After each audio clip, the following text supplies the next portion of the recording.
gonna steal all side, ride me, baby. I ain't never gonna stop. Come on now, baby. Ride me straight to the top. Yeah, straight to the top.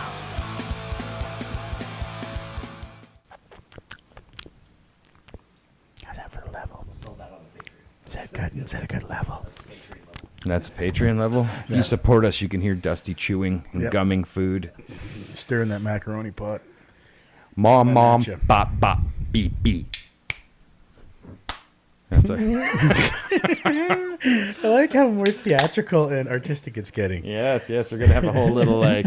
This is how cultural tribes come up with cultural traditions, just like the random things that they do to cut in microphones. They're gonna wonder what is this tradition. Someday they're gonna dig this up in the permanent record and wonder what our tribal culture was that we had to say mom, bop, bop, snap, crap, pop, just to line up. Stare directly into God's eye as you clap your hands for him. I must align the universes. That's weird and excellent and funny and beautiful. Welcome to Weird, Excellent, Funny, Beautiful. That's our bad ideas, good stories. Jeez, that's a beautiful sign. That's actually I tattooed Seasick the other day, and he made this up for us, and I wanted to show him off. Of course he did. That's magnificent. If you're looking for any striping or sign painting or custom vehicle stuff, look up Seasick, C-S-I-K, on Instagram. Yeah, I don't want to give away his Facebook because I think that might be his little sanctuary of hideawayness that he doesn't necessarily want people to find him. So He's 3 aliases deep on that one. You can't start blowing him up now, eh? I know, too much of you're a cover story, seasick. you son No, of a I'm bitch. not. Yeah.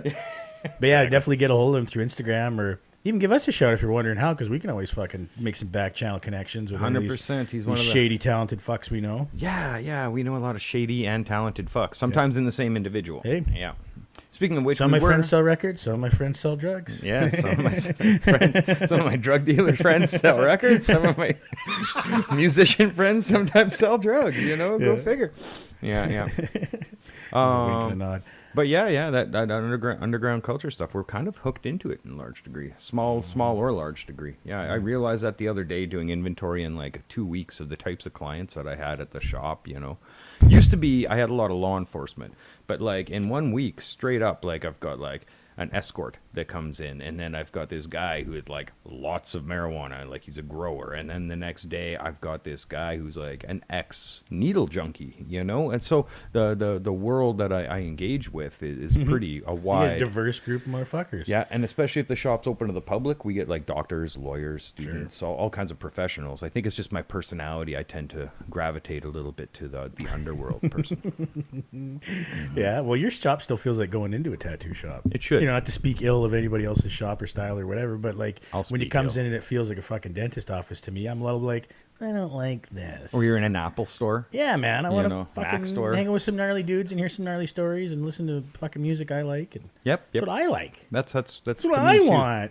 Well, it's funny. I went to get it's not funny. I went to Calgary to get tattooed one time, and this guy started playing like some old Cro-Mags. I'm like, dude, is this a Cro-Mags? And he's like, you know the Cro-Mags? So all of a sudden we had this link, we had some commonality there where we recognized the same stuff. And that's a really good thing to be able to do, to get a safe space for scumbags.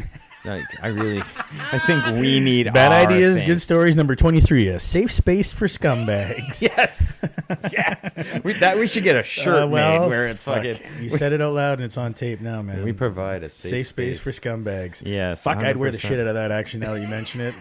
I usually don't like my own merch for stuff, you know what I mean? Like I never had any of our band's t-shirts or anything, and I got one for the one now and I never wear it, like I get it hidden in the closet. Would you want to be the guy shit of that, though. who wears your own shirt? I rarely do, Right. Well, but fuck. And I got a tattoo shop. I played in bands. I know, right? Lots of I never stuff. see you wear an ROP shit around. And you got No. some of the coolest fucking merch. I got a shirt of yours that I got from somebody else that just fits me ill. Like it just the cuts just weird for me. The sleeves are too short and it kind of flares out. But it's one of the coolest fucking graphics on it. And that's the Purveyors of Wickedness one you did. I love that fucking thing, and I'll keep wearing it even though I look like a total douchebag in it. Like it looks like it's somebody's big sister's shirt that I borrowed for a bit. I love that cut of shirt. I don't give a fuck. love that cut of shirt. You're like, it flares at the bottom. It's Why? tight around here because it covers up my gut, but my guns are there. Oh my god! I feel like I'm all squeezed up on top, and then I'm just like Pulls up busting just high loose on enough, the middle. like- or maybe That's you what did it get the does. girl That's shirt what because it we did does. have ones that have got the extra V cut at the. Some of don't just know, got you the man. big ladies. Yeah, I don't know. Yeah. It's a very large lady, but squeezing onto me. But fucking. But yeah, the purveyors are weakness. I've We've done a fucking bunch. shirt. Yeah. And actually, another one of yours, I got stolen at a tattoo thing. In the weekend you did my neck in Regina at Pile of Bones. The buddy's car had my shit in it. It got broken into in the parking lot. We were there, and they stole just my bag, which was just full of my clothes, which I don't know why anybody would want. They were literally everything covered in patches and T-shirts without fucking sleeves. But one of them was one of my favorite ones you guys had, the chick riding the fucking ink gun. Yeah, That's we've had a goddamn couple shit. girls riding the ink gun. We've Yeah. retired the idea. We realized how phallic and potentially objectifying those ones are. Oh, The one that you're I was thinking of is erect all the probably the time. girl holding the huge tattoo Yep. needle, and it's like, yeah, got the needle at the top. She's also Graham drew that one, yeah. Yep. I had one where there was literally, I think, a girl riding a tattoo machine like a cowgirl, you know, and hardly phallic. That's funny. Hardly phallic. Yeah, no. We retired It's country those and kinds of ones. western. Yeah, country and western. It's funny. There was this company that used to put on tattoo conventions from Calgary called Alberta Bound, and their first 3 like convention stickers were like bondage girls, like straight up like naked girls all tied up, and it was like. I have all those stickers. I think they're great, but then I think the PC culture came around, and you're not allowed to do that anymore. Yeah. I'm kind of. I don't want to get quite there yet. I'm just kind of. We're gonna ease our way into it. Breathe you deep. know. We'll be fine. Oh man, today's been a day of breathing Yeah. deep and trying to maintain my shit. And Oh, you know. fuck. I was actually just telling Russell about well, I mean, I maintain myself fairly well, I think, for the situation, but this just reminds me of something that happened at the grocery store today. I'm in a good goddamn mood. I'm going into the store. I'm going to get some stuff, and I'm standing in line, and there's this, like, old lady, like, probably about 60 in front of me, and this kid comes up behind me, and he's got just, like, a little armload of shit. So I'm like, hey, bud, why don't you go ahead of me? I got a whole bunch of stuff. He's like, okay, thanks, man. So he's waiting there. We're all smiling, having a good time. And the woman running the cash register, she says something about, yeah, no, it's 5 cents. And the old lady at the end is making a huff, eh? And she's got like $150 worth of fucking groceries sitting down. They brought all of her own bags, and I think she just had to pay for one, and it was going to be a nickel, which is whatever. So she's bitchy about it. Then we're standing there, and all of a sudden she's like, well, where's my change? Like real fucking loud, hey? And the girl goes, I'm sorry, what? And she goes, well, you said it was 5 cents. And she says, well, yeah, it was 5 cents. She goes, well, I gave you a dime. Are you serious? I'm dead fucking serious, man. And this is in my head. I'm like, are you fucking serious? And she's like, well, I gave you a dime. And she goes, oh, I'm sorry. I didn't realize. Because she's wearing gloves because it's a fucking pandemic, and probably didn't feel that it was a fucking dime instead of a nickel. Because she's probably expecting a nickel when I said it'll be a nickel. And then she throws some change at her, right? So anyways, she's like, oh, I'm so sorry. I'll get it for you. And she's like, well, I guess so. And still kind of being shitty, and the girl's like overly apologizing. I'm like, oh, you know what? I'm so sorry. I can't believe that happened. It was a mistake. And here's your nickel, and hope you have a great day. And she's like, well, and she's still kind of huffing and puffing. And then she goes, well, I would hate to see what would have happened if I'd have given you any more money. And They'd steal it from you, lady. They would steal it. And I was like, and I don't want to mention the races of anybody's in this situation, but they were not of the same ethnicity. And I'm not saying that played a factor, but I got a fucking sneaking suspicion it did. This one very entitled woman in her 60s. And anyways, so then yeah, she says, she's like, I couldn't imagine what happened if I gave you more money. So I was like, from down the aisle, I'm like, okay, that's enough. She goes, what? I said, that's enough. I said, you're going to act like that over a nickel? I said, you also notice you're the only person in this grocery store not wearing a mask during a pandemic too, right? You seem pretty cool. And she's like, well, it's my money. I said, absolutely. I said, you want to talk to her manager about how she didn't give you back your nickel quick enough?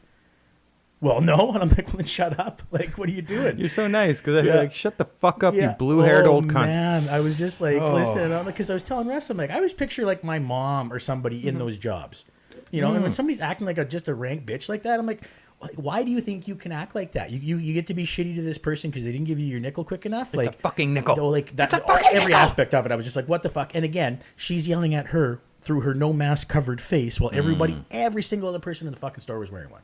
And like that's even just going along to get along at that point. But you're gonna come in here and like, I didn't get my nickel right away. Okay, bitch, you shouldn't be in the building in the first place. You're probably spreading that shit around. Yeah. Anyways, so yeah, that was she's annoying a victim. but fun. Well, she was playing it immediately. Victim, victim, bully, right? You see this all the time with people who I play victim so that I can try and bully someone when I know I can get away with. That's the white woman calling the cops on the black guy because he's bird watching. You know what I mean? That's what that shit is, and that's what she was trying to do. And right away, I'm just like, why do you get to do that? Why do you get to make this person feel like shit? And I mean, I didn't say anything to the girl working, and then afterwards she was like, "Oh, thank you so much," you know, like for saying something. I'm like, "Well, I said, fuck that bitch." And then she's like, and I mean, I just made a mistake. Like, I didn't mean to not give her nickel. And I said, "No, don't worry about that." I said, "This woman just wanted to get mad at somebody." You know what I mean? Like, if you're gonna get that upset about something like that, as soon as you left the house, you're like, "Well, what's it gonna be? I'm gonna find something that's gonna piss me off, and I'm really gonna let somebody have it." Or you leave the house and everything, you feel like shit anyways. So anybody that crosses your path is going to be, you know, the victim of your frustration and, you know, whatever. And it sucks because I am that guy to some degree. Like I blew my back out at the gym and I noticed that my zen really dropped to, you know, like grindy, like get the fuck away from me. So, you know, when I get old and I'm in chronic pain, I doubt I'm going to be a peach to deal with, you know. No, I totally, that's, I don't know that woman's fuck, journey, I'm a peach to deal with know? now. I would have flicked a fucking like nickel at her like a ball. I legit looked for bottle chains, cap. man. As soon as I heard this conversation, I'm like, Ding, do I got any there, fucking get change your in these fucking things? nickel. Shut Anyways. this woman up, because that was just, again, it was just a bully fucking mentality. Thought she could get away with it, you know, and like, Well, there's I don't this know, it just annoys me, man. across the board in culture, and it doesn't matter what side it's coming from. There's this victimhood culture, and you know, a fragility culture, a pro-fragility culture, and it's almost resilience is been, you know, you've pushed that to the side. Nobody's supposed to be resilient anymore. Nobody's supposed to be, you know, have any wherewithal or to rise to meet a challenge. And on top of the victimhood, there's a weaponized victimhood where it's like, you can't say that to me. Don't you know that I'm a victim? I'm a marginalized individual, whether or not they fucking are. Who's now screaming and pointing at somebody else in a way that you'd never want to because it'd be triggering to you. So this is an interesting story. It's a good story, maybe a bad idea to tell. So my daughter comes home from school the other day, and she's like, I cried 3 times at school today. And I'm like, okay, let's unpack it. What happened? Well, there's this group of boys, and this is kind of a long story, kind of. A group of boys, and they started harassing me and my group of friends, calling us homophobic slurs, right? And one of them said, we're going to finger you. And the other one said, and we're going to kick the shit out of you. So to me, I'm seeing the very rudimentary, elementary levels of homophobia, sexual assault, and violence against women, you know, from in the playground, from a group of young boys to a bunch of young gay girls, because she hangs around with a group of like trans individuals and little gay girls. They're all 13 years old, right? So basically, you know, they called them a bunch of like faggots, right? And fuck you, we're gonna kick the shit out of you. And the one guy, I'm gonna fucking finger you, right? And I'm like, whoa, and I'm getting my gears up. I'm getting angry. Her mom wants to go there and beat up grade 11 or grade 8 kids. Fuck, man, I'd love to watch you two clean out a playground. Hey, so just strangling children with fucking swing sets, and so we're all revved, and it goes on the internet, and I say my side of the story, which is I'm just going to teach my kid martial arts. You know, like I've taught her a fair amount. Like she knows rear naked chokes, she knows clinching, she knows how to knee, she knows how to kick, punch. She can do a lot of like joint locks and stuff like that. But I'm going to start pressure testing her a little bit and giving her some functional training. And if any of these kids goes past talking shit and puts their hands on her, I made it very clear that she should make them know that they should never, ever, ever lay their hands on anybody consensually again, and viciously defend her autonomy and her boundaries, right? And I told her teachers, interestingly enough, there was a school teacher interview or parent teacher interview that night. I told her teachers, if any of those kids touches my daughter, I'm giving my daughter permission to fuck them right up. You know, a bite till her teeth meet, fuck them up, because they need to realize they are not allowed to touch a young woman or somebody in a marginalized group. Okay, so that was my stance. And her mom posted a bunch of stuff on social media, and there was all the peanut gallery posting like, fuck, you should find their parents and get into it with them and all this stuff, and all these people. I'm like, okay, we all need to settle down, right? So it turns out we arranged a meeting between one of the parents, who actually happened to be one of the parents saying you should find their parents and fuck them up, because they didn't realize that their kid was the kid at the school ground who was saying, or part of this group of boys that was saying this shit. So we're like, okay, well, Laurel and Autumn went and sat down with this guy, and it came out that it started when a couple of her snotty little friends walked by and snidely said, "Can you imagine being a cis straight boy? How gross." Sure. Out of fucking nowhere. Right. The kids were just playing, I think, Hey, hot potato and or that's exactly hacky the sack. same thing. Yeah, That's exactly. the same thing. And that's the thing. And I'm like, whoa, Autumn, I was so ready to defend you for being like attacked for no reason, but then your cunty little friends decided to fucking be snide little, whatever. And like, I don't know where I stand now. You know what? We're navigating this whole thing beautifully, by the way. I think we're doing a really good job. You're a gender neutral cunt, okay? Yeah, that's just it. right? I like to use asshole Well, because everybody has an asshole. see, But- and to me that makes more sense too, even than like that. Just there's a group of kids or a kid that's just a piece of shit. Like just out of left field, I'm just a piece of shit. And you're like, well, come on now. You think the youth mean girls bad guy who's just like trying to victimize people, but now it's almost like from the bottom up, like these people that feel marginalized that are stuck in this little insular clique, and we're special because we're in this inside group. Trust me, I've been there because I was a skinhead.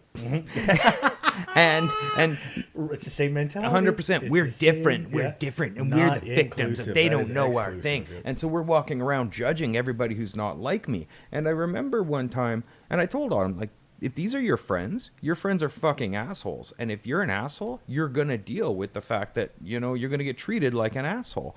And I remember once we were walking down the street, and again, she's 13 years old, and she's into skateboarding and roller skating, and we saw a bunch of little skaters coming up. And me being a dad, I'm like, "Hey, buddy, why don't you go introduce yourself to those skaters? I'm sure you could be your friends, huh? All you kids are friends." And I thought it was hilarious. And she dumped so on me. She goes, "Those are teen boys. I don't talk to teen boys."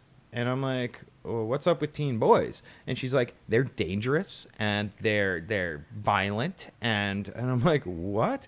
Where the fuck does this come from?" Right? And I got it that from her little group, or insular group of progressive ethics, critical studies, gender politics friends, at age 13, they've already outed or created the others in the teen boys. The teen boys are the bad. They're the ones that are going to rape us. They're the ones that are going to assault us. And that's that black and white mentality. Because, they can go, well, no, but, you look at the numbers. That's who's going to do it. It's going to be a teen boy if it's going to happen. It doesn't mean it's all teen boys. It doesn't mean it's those teen boys. And you can make that argument, but that's the same argument that it's like, well, no, we can't let the blacks in the community because haven't you seen the crime rates? They're the ones doing it all. I'm like, so you've had bad experiences with teen boys. And yeah, so you think all teen boys are the same now. Well, and I'm like, so what if I had a bad experience with a black guy? Do I have a right to say they're all the same now? Oh, that blew her away. She's just like, no, Well, that's hey. racism. And I'm like, well, how's that different than what you're doing to these kids? You've never Exactly. met any of those Yeah. little skateboarders. Yeah. So And it might even be justified. They might even be pieces. Those of ones shit. might You know be, what I mean? you know? But that's not the fucking point, right? Especially when they got to this point by living in these hypothetical worlds as well, because they've already developed all their arguments and their reasons why before they've got to the scenario where they actually have to defend it or talk about it with somebody. They're like, well, no, I already know why. And you're like, okay, cool. How's it work in the real world? Yes. Oh, I ended up having to get my parents involved because there was almost physical violence because neither of us could realize that the powers of our fucking words sometimes to lead to other people taking action. Well, and then like creating divisions where there don't need to be. I come from the vantage point, kind of like Rich mentioned in the Savage Henry episode. I grew up where thinking that like progressive politics was about unity. Where we're all kind of struggling that we're all in the same boat. Can we recognize that? But it's almost like what they call progressive politics nowadays is about division and what would you call it? Purity politics and identity politics, where they want to divide everybody up to their little nuance so they can add up your victimhood points to see who the most victimized person is, and they're the ones that should have the loudest voice, as opposed to all of us working together for a common good. We're like, no, who are the most marginalized? And Well, it's almost like a weird power vacuum. You know what I mean? Where it's like, again, there's more power and control coming into this more left leaning thinking, and now that they have the influence, it's like, well, I got to make sure I can control it. Like, how do we decide who gets what's power in this structure? Real quick here, it's like watching despots move into some third world country. You know? Well, and exploiting the basic premise of equality, of unity, of dignity, human dignity, and self-esteem to the most ridiculous fucking levels, right? and all the things that's what they're upset about in the first place, because the other side was doing that the whole time. They were absolutely doing that. But again, once given the opportunity to, it's, you know, like I've been punished by this group my entire existence, and then finally I got to a position of power and I can punish them, and guess what? I'm going to do to them what they did to me. And that's the opposite of fucking what enlightenment looks like. That's the opposite of what progression looks like. It's when you go through and have those experiences, and then you go, you know what? I had a drunk dad. I'm not going to be a drunk dad. Yes, that would be changing those systems, as opposed to I'm going to go out there and call every fucking dad that I see a drunk and a violent, you know. There you go. That seems to be what the direction that this is going in. Yeah. Where, okay, so it's getting fucking ridiculous. I saw this meme which really blew me away. I was like, how the fuck, is this how far leftism has gone now? What is lookism? Not racism, not sexism, lookism. Lookism is a discriminatory treatment towards people considered physically unattractive, mainly in the workplace, but also in dating and other social settings. While not classified in the same way as racial, cultural, or sexual discrimination, lookism is widespread and affects how people are perceived, as well as affecting their opportunities in terms of romantic relationships, job opportunities, etc. Fight the hierarchy. Beauty is rooted in anti-blackness. So if you find somebody physically attractive, you are anti-black now. Where is the fucking leap in your mental gymnastics to go between oppressive racism and you won't date me because I'm fucking ugly? Right? I can't get ahead in this world because I'm too ugly. You're ugly in this world. Guess what? We find our water level. You know what I mean? And like that, you're not a marginalized minority because you feel not as good as somebody else. I came to grips with being a short, chubby, fucking not reaching the top shelf, not being able to slam dunk a basketball a long fucking time ago. And if you're interested in somebody who's got a six pack and he's 6'7", I'm not your guy. That's just fucking life. You are not being prejudicial against me. These are your personal fucking choices. Yeah. So there's this new movement where everybody's a fucking victim. You know, you're fat shaming me, you're body shaming me, you're lookism now, fucking whatever the case may be. And if you disrespect my personal identifiers, regardless of the validity of them, you are now oppressive towards me, and it fucking drives me up the wall. How did that become the same thing as calling someone a slur? Yep. You know, how did not doing what I told you to be the same as when I said something negative? You know, like it just doesn't, I don't know, man. It doesn't make sense to me. And I don't like that my kid is growing up in an environment where this attitude is encouraged. And it's just so nobody crazy. rational is coming along and saying, what the fuck is going on? Yeah. You know, and unfortunately, these people are representing the left. That's who's the loudest, right? Yes. Yeah. The loudest squeaky wheels are just like representing it's the the left. Christian conservatives that are loudest on the right a lot of times. Or and the violent fascists, Yes, right? yes, right. And those definitely probably don't speak to everybody, because there's lots of people that are not fundamental religious conservatives that I'm sure are on the right leaning, you know? So on my social media feed, I recently, yesterday, couldn't sleep at night. I'm tired of seeing this rhetoric pop up on my feed from people I know that seem like rational individuals, but they're fucking obviously not if they're sharing ridiculous shit like this. And I said, you know what? If you're a fascist or if you're a communist, just fucking delete yourself. I'm tired of hearing it. Save me the effort of having to delete every single person. And these guys started coming out of the woodwork a little. And they're like, well, what about this and what about that? And I'm like, no, dial it fucking back, because what you're talking about when it comes to communism, everybody knows fascism sucks. That you should have the right to take somebody over with violence because you're bigger and stronger than them. That logic doesn't make sense. There's so many issues with fascism. It's pretty obvious why that's a failed system. But this idea of this like neo-communists, they're reactionaries. They don't see the nuance in the system, and you can't tell me that, like, there's a few issues I have, but one of them, where's this people's revolution? You're going to somehow have a revolution against global capitalism? How? Mm-hmm. How are you going to fight international commerce? What seems interesting to me is I feel like communism, when it was first developed, was like of the working class, whereas it's the bourgeoisie that are the fucking ones pushing the narrative now. The people 100%. with trust funds, the people who were able to have their parents pay for them to go to fucking college. Yes. Those are the ones that are in this shit now, and they have no connection to the working class. Or the poor, period. Like, they're not Yes, on the street. they don't have an idea. With their boots on the ground, but they have all the theories on what needs to happen. And, like, they'll say things like, voting is ineffectual. Why the fuck are you a pawn of the system that's made to control us? because this is the system we have. And plus, there's a bunch of old people in the same country that are just going to go out and do it. So you got to counteract and counterbalance that You shit. do. Because you can be fundamentalist about it all you want and be like, I don't believe it works. Okay, cool. The people that do believe it works keep participating in it and keep deciding who's in charge of shit. And then you keep going, how come nothing changes? Well, because you haven't changed the system or participated in a way that you can get to a position where you can change it. If you don't participate in the system, that system will increasingly lean towards that oppression that you hate. Because the It's only who's people that engaging in it, are right? involved in steering the system are the oppressive individuals that know that the system The is good thing corrupt. to bring up on voting day today. Nobody's going to hear this on voting day, but today was the they today won't was the hear day. till next week probably. But Yeah. that's what's really driving me up the wall. Where these fucking people, they got all the rhetoric in the world, but they don't have any tangible reality. Yes. Like, how are you going to create a revolution? First off, like, you won't be able to fight the system. Like, since the 1960s, when there was actually a possibility in the USA with the Students for Democratic Society, the Yippies, the Black Panthers, all these different A groups. lot more social groups, especially at the college level. The U.S. government has been investing a huge amount of money and taxation into surveillance, into tactics, into weapons to stop you from overthrowing their system. And that's just in the USA. We're not, and that's North American communism. It's a fucking laugh because you'll get stepped on like a fucking bug at a picnic.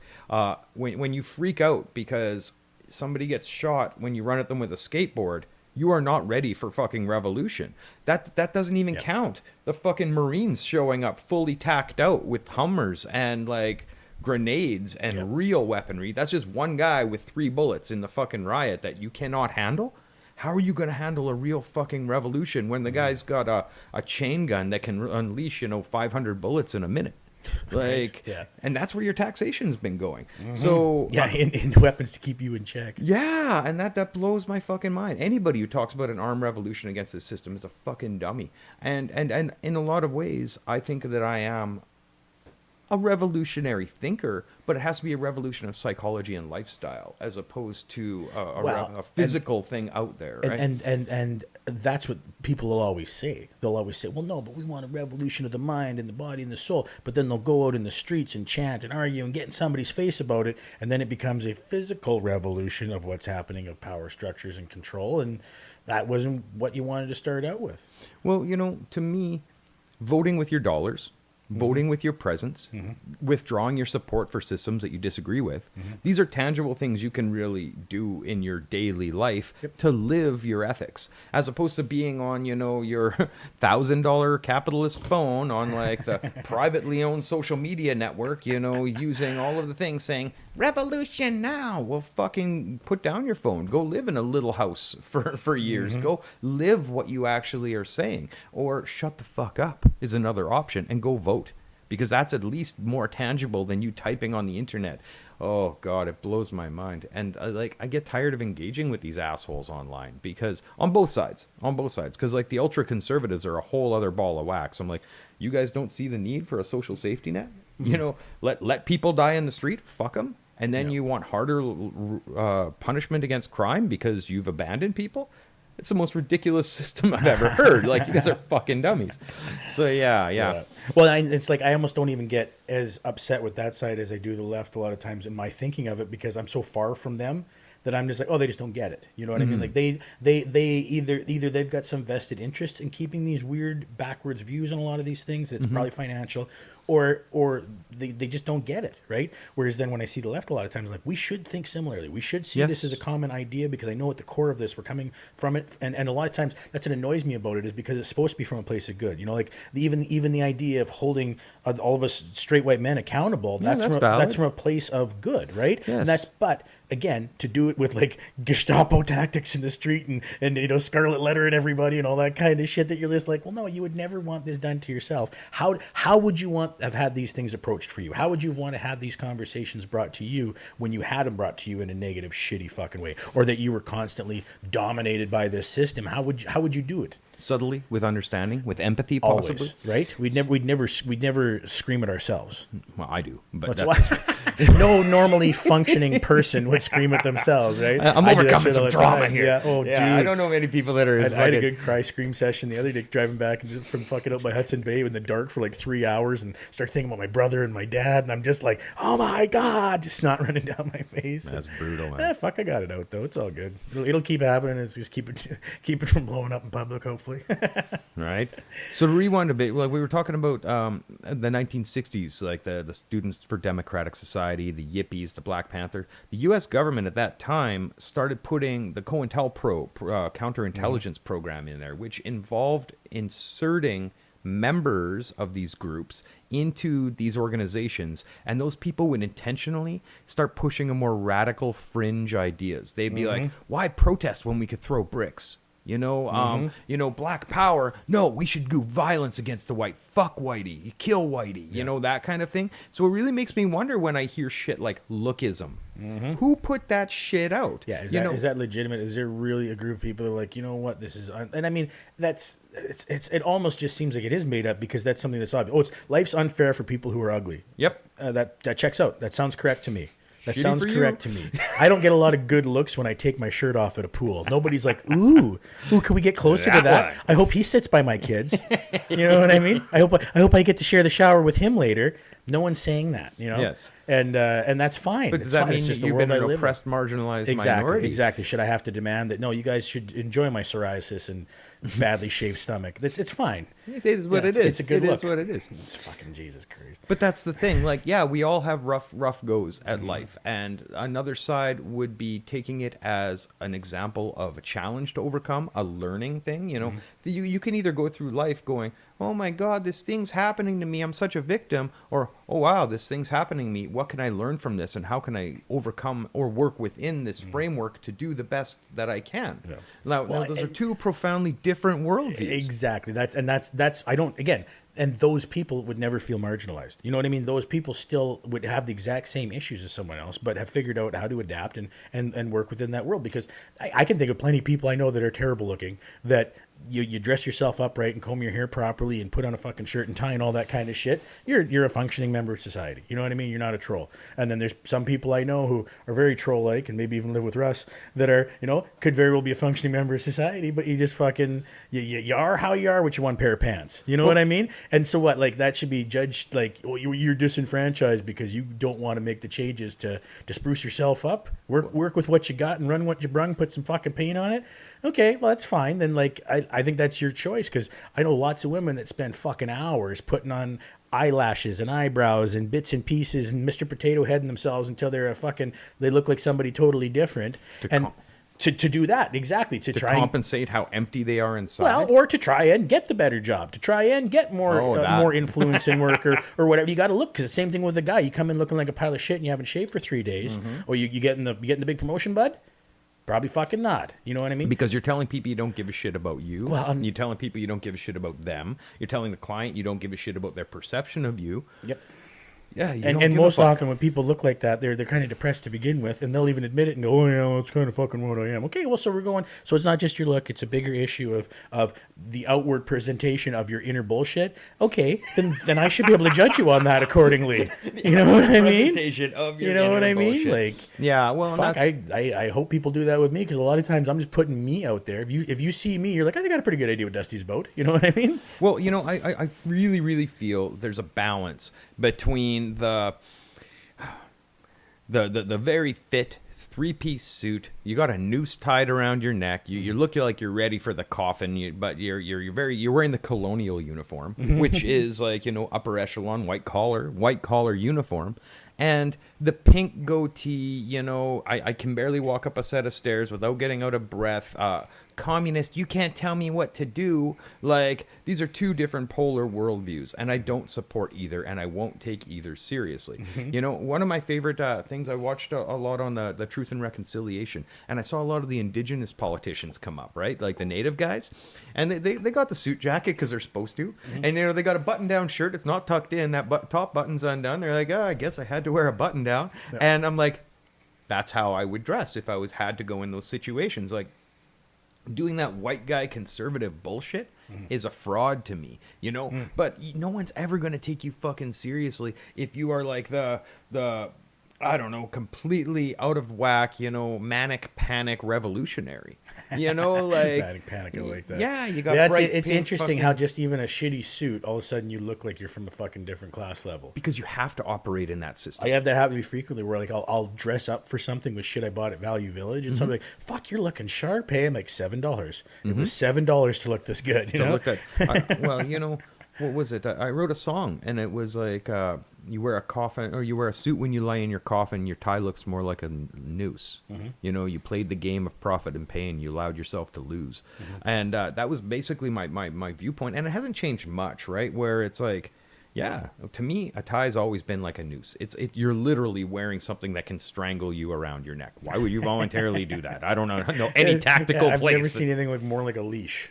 Well, and I watched this show the other day, and I was thinking about it, where you couldn't tell if you just took a screenshot of these people in an office what year that was. Is it 1903 or is it 2013? Because they're wearing the same suit. The uniform just stayed the The same. uniform has stayed the same, and I consider that the colonial uniform, the fit into the uniform, the right wing economics, And all none of of that it's stuff. nothing's functional of it either. No, A tie serves no purpose. Like, Yeah. There's no functional use for a tie. Suit jackets fit poorly. Do You not can't move protect in you them. from the fucking they're good for standing still. Even sitting down, you got to fucking undo them when you sit down. Now, that being said, who's going to take you seriously if you're rocking a tracksuit all the time, or if you show up with jogging pants Every and a hoodie motherfucker, on? if it's you and me, man. Yeah. You want a serious look? You and I show up in some matching tracksuits. People are taking shit seriously at that point. In a different way. In a different way. Yeah, yeah. There's that story back in the day in Japan where these Yakuza families would put a couple of their members on the board of directors. Or You mean penis? What? Remember? You mean penis? Yeah. They put penises in. Anyways, back to my fucking story. They would put a couple Yakuza members in the shareholders meetings, right? And what would happen is when it came to vote, the Yakuza members would take their jackets off and roll their sleeves up to show off that they had the sleeves of tattoos and let people know silently that they were a member of like a certain organized crime family. And when they voted, everybody was kind of obligated to vote the way that these guys voted, right? And it's kind of funny when you talked about that, taking people seriously, right? I guess, right? In that situation, yeah, you take that suit off and all of a sudden, like, nope, take that fucking guy seriously. Take them seriously. So I guess in my own way, you know, tattoos are a uniform of their own, but it's just coming from an underworld as opposed to above ground world, right? So yeah, I guess fuck the man. Fuck the man. But at the same time, fuck bullshit communists. I don't buy it. You know, you guys got your head up your ass. The revolution's never going to come. It's always very short-sighted. Their solutions are always very short-sighted. Well, and it's almost like a suicidal fucking dream. It's first off, it's a dream. I love dreams. I want a utopia. I want, you know, the lion to lay down the lamb and everybody to telepathically communicate with love and kindness. It's not going to happen. You know, Hey, no governmental structure is going to make that happen. We could all fucking do that. We could all decide as citizens that's the way but that's we even a wanna pipe go. dream. Eh. Yeah, it could happen. Is it? Hey, if this many people in the world can decide they want to be negative and live in an imaginary world on Facebook just because it happened to be there for free, we can do the other thing also. You know, it's We just could. when we decide we want to. Which I think would be a pipe dream. What to me, okay, so what it really boils down to, as far as I get, there's always going to be human greed. And there's always going to be an individual that believes that because they are bigger and stronger, they can take from those that aren't bigger and stronger. And as long as that's going to happen, which seems pretty innate in human hardwiredness, animal side of us. Depends on how you look at things, right? Because in my vision of how I think things work, I think that the person that is that, once they realize they are that, They need to realize that first. that's what I'm saying though, right? But once they realize they are that, and it may take them several reincarnations of different beings, but once they realize they are that, well then they have a choice of, do I continue to be that or do I continue to be better than that? And they don't have to say it aloud, it's just what you do when you get to that place. And if they take that path of enlightenment, well then you'll start to see that disappear, Okay. right? There's a lot of ifs that go with that. Well, yeah, but so is the other way, right? If people continue to stay shitty instead of becoming enlightened, even Well, though that does appear to be our trajectory, it doesn't make sense that we can continue to degrade how we work socially and still continue to advance societally. Does that make sense? But there's tons of people that die in squalor. And as a Well, totally. metaphor, you know, you can look at this as a metaphor for somebody whose life, and he realizes these things that I'm doing aren't working for me. I've hit rock bottom or whatever. I'm going to make some changes, and I'm going to improve my lot in life. Cool. That's a lot of ifs. They have to recognize their situation. They have to recognize their pain. They have to make the decision to change, and they have to follow through on that change. Those are a lot of ifs. Now, there's also a ton of people out there that will never do that self-work, will never do that insight, will die in squalor and this be life, fucked up. This go around. Even the idea of reincarnation is a hypothesis. It isn't a hard, fast fact. You know what I mean? Not, yeah. And don't get me wrong, because I think I lean a lot towards, in my personal belief system, towards reincarnation seems to make sense to some degree, you know, but I'm always going to look at it as a possibility and not as the way it is, right? Sure. But, you know, yeah, it is what it is. I tend to think that the human condition will always have shittiness, you know, it's always going to have the bully as part of it. It's always going to have a predator in that equation, and the idea of communism is sort of like, we're going to rise above. And it seems like almost like an experiment in futile masochism, where it's like, I'm going to believe in this system that can never happen, but I'm going to keep believing in it no matter what, and I'm just not going to live in reality because it gives me something to do while I'm here. Well, that's a lot of religion too, right? Yeah, like, even though I 100%. don't see proof in the real world that this is actually how it's going to pay off or work out for me, I'm still going to try to aim towards that is the way that makes sense to me, right? And again, I guess like the people you're talking about that are, you know, that are being greedy and stuff, well, they're not doing that, and that's already a system that does exist that already has that when people are doing it truthfully. You know what I mean? What do you mean, like billionaires religious or just systems. predators, No, that's what I'm like saying, just criminals? predators in general, right? Like even those people that are predators, well, they're obviously not living truthfully to trying to give their life up to a higher power or try to help society or any of that other shit that people are doing now. There are people that do. Gandhi existed, you know, Mother Teresa existed, and that we're not all that. Well, it's almost like that they existed shows me that we can all be that.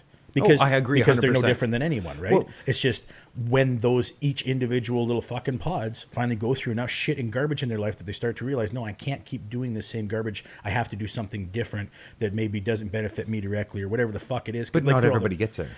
again in this go around, right?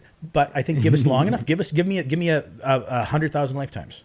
If You know what I mean? That's what I'm saying. These are all big ifs, right? Yeah, And again, yeah. that's what we're thinking. If that's even if we exist in the future, if the natural occurrences of the universe don't just burn this fucking planet out and we all don't die anyways, right?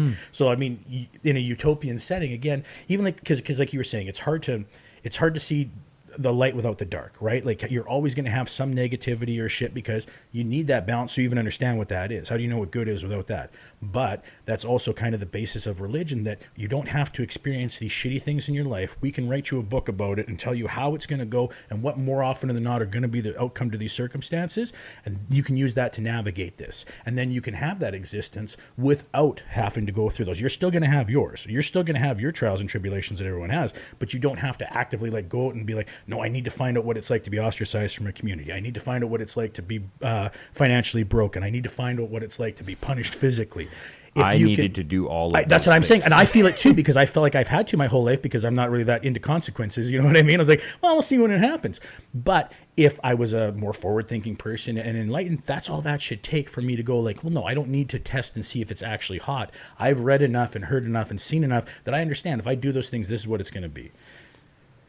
Does that make sense? Well, yeah, it does. Although this goes back to my idea. Well, that's like an ideal. Yeah. You know, one of my big Yeah. issues with the right versus the left. Well, I tend to believe that the right tends to be, this is the world we're living in right now, and this is what we see the problems are. And the idealists tend to gravitate towards the left, saying this is the world that could be. But they almost ignore the world that, like, the rights or the right wing team seems to ignore the potential in favor of what's happening right now. I don't care about the future. This is where we are right now, as opposed to the left seems to, what about the future? But ignoring where we are right now, and that frustrates me. It's almost like a masochistic, you know, ideation of like this is what could be versus where we are right now, and the idea of the revolution will happen and we'll all live in harmony. But I don't vote.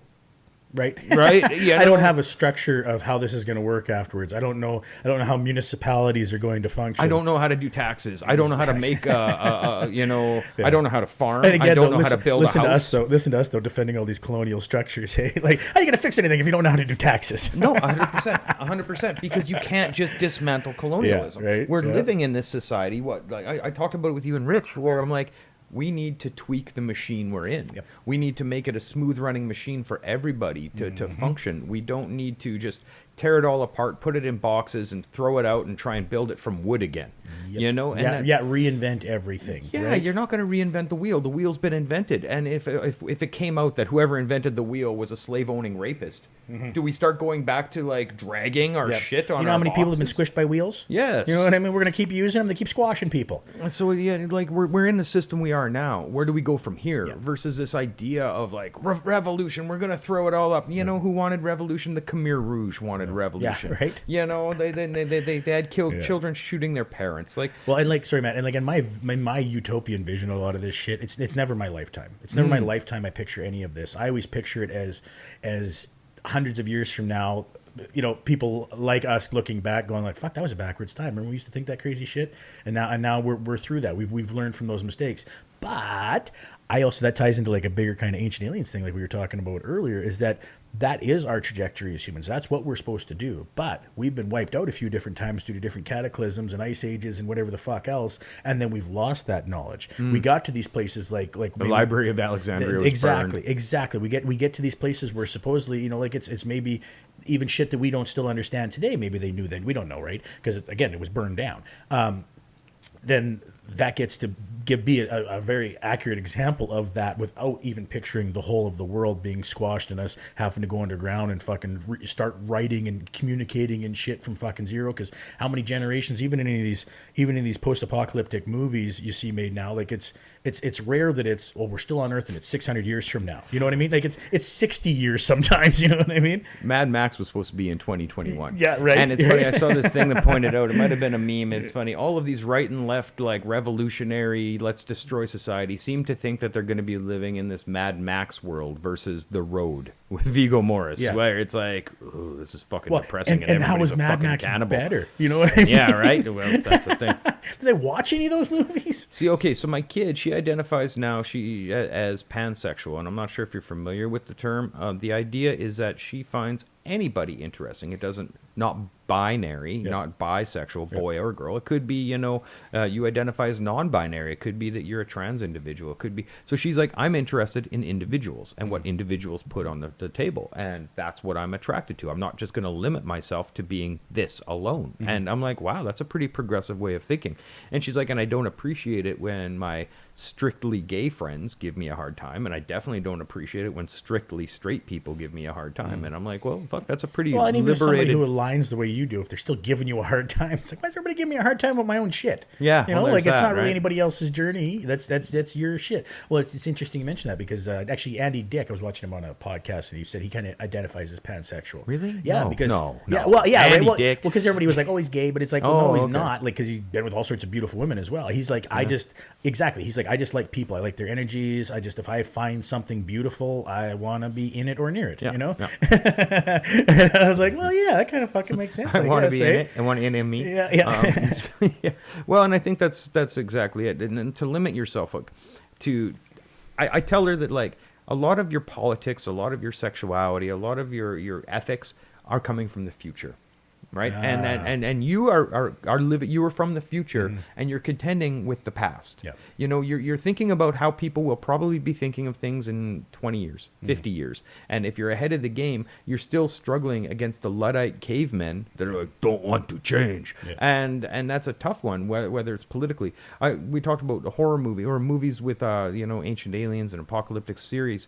Well, these movies where like the scary aliens come to Earth and they start harvesting the people and it's so freaky. Well, why is that freaky? Because they're going to eat us and they're another living being and we don't want to do that. to another living being? Well, wait. no, but we can have art and dance. Yeah. Well, we you ever don't- seen a bird? You know what I mean? Right? We could fucking have factory farms, and that's okay. But the Matrix is offensive to us when we are farmed for whatever the fuck we are. So when you apply that same ethic, well, don't be involved in it anymore. You know. Yeah. And I think about this with the hypothetical of the ancient aliens. So let's say an intelligence from outside of our planet comes here, and are they supposed to look at us like food? Like livestock to be domesticated, or are they going to say, hey, we're all in the same boat, we're all living organisms interacting with each other, and this is how to do it the most ethical way possible? You know, Well, I mean, the argument could be made that if they are more technologically advanced than us, then they should be more societally advanced than us, right? ethically advanced. Exactly. And They should have gotten to, but what does that look like? They'll Also, because a figure lot out of a way times to the farm argument, us. you know, for AI example, you know, and I know that's one of your concerns is that it's like they're going to decide, you know, like no, it's not logical for you guys to keep doing what you're doing. This is a great, beautiful planet. Look at all these. Look at all the flora and fauna that exists here magnificently without you guys fucking destroying it. You are the X factor. Exactly. We take you out of the equation. This thing goes back to this beautifully balanced existence of animals living and dying and cycles and happening, not these weird shaved monkeys fighting against every goddamn fucking environmental rule thing. everything, Like yeah. starting right now in Saskatchewan, we're getting into what we call the deep freeze, I believe, or the big frost, or the go fuck yourself, come back to wherever you came from. Winter is coming. The White Walkers. Yeah.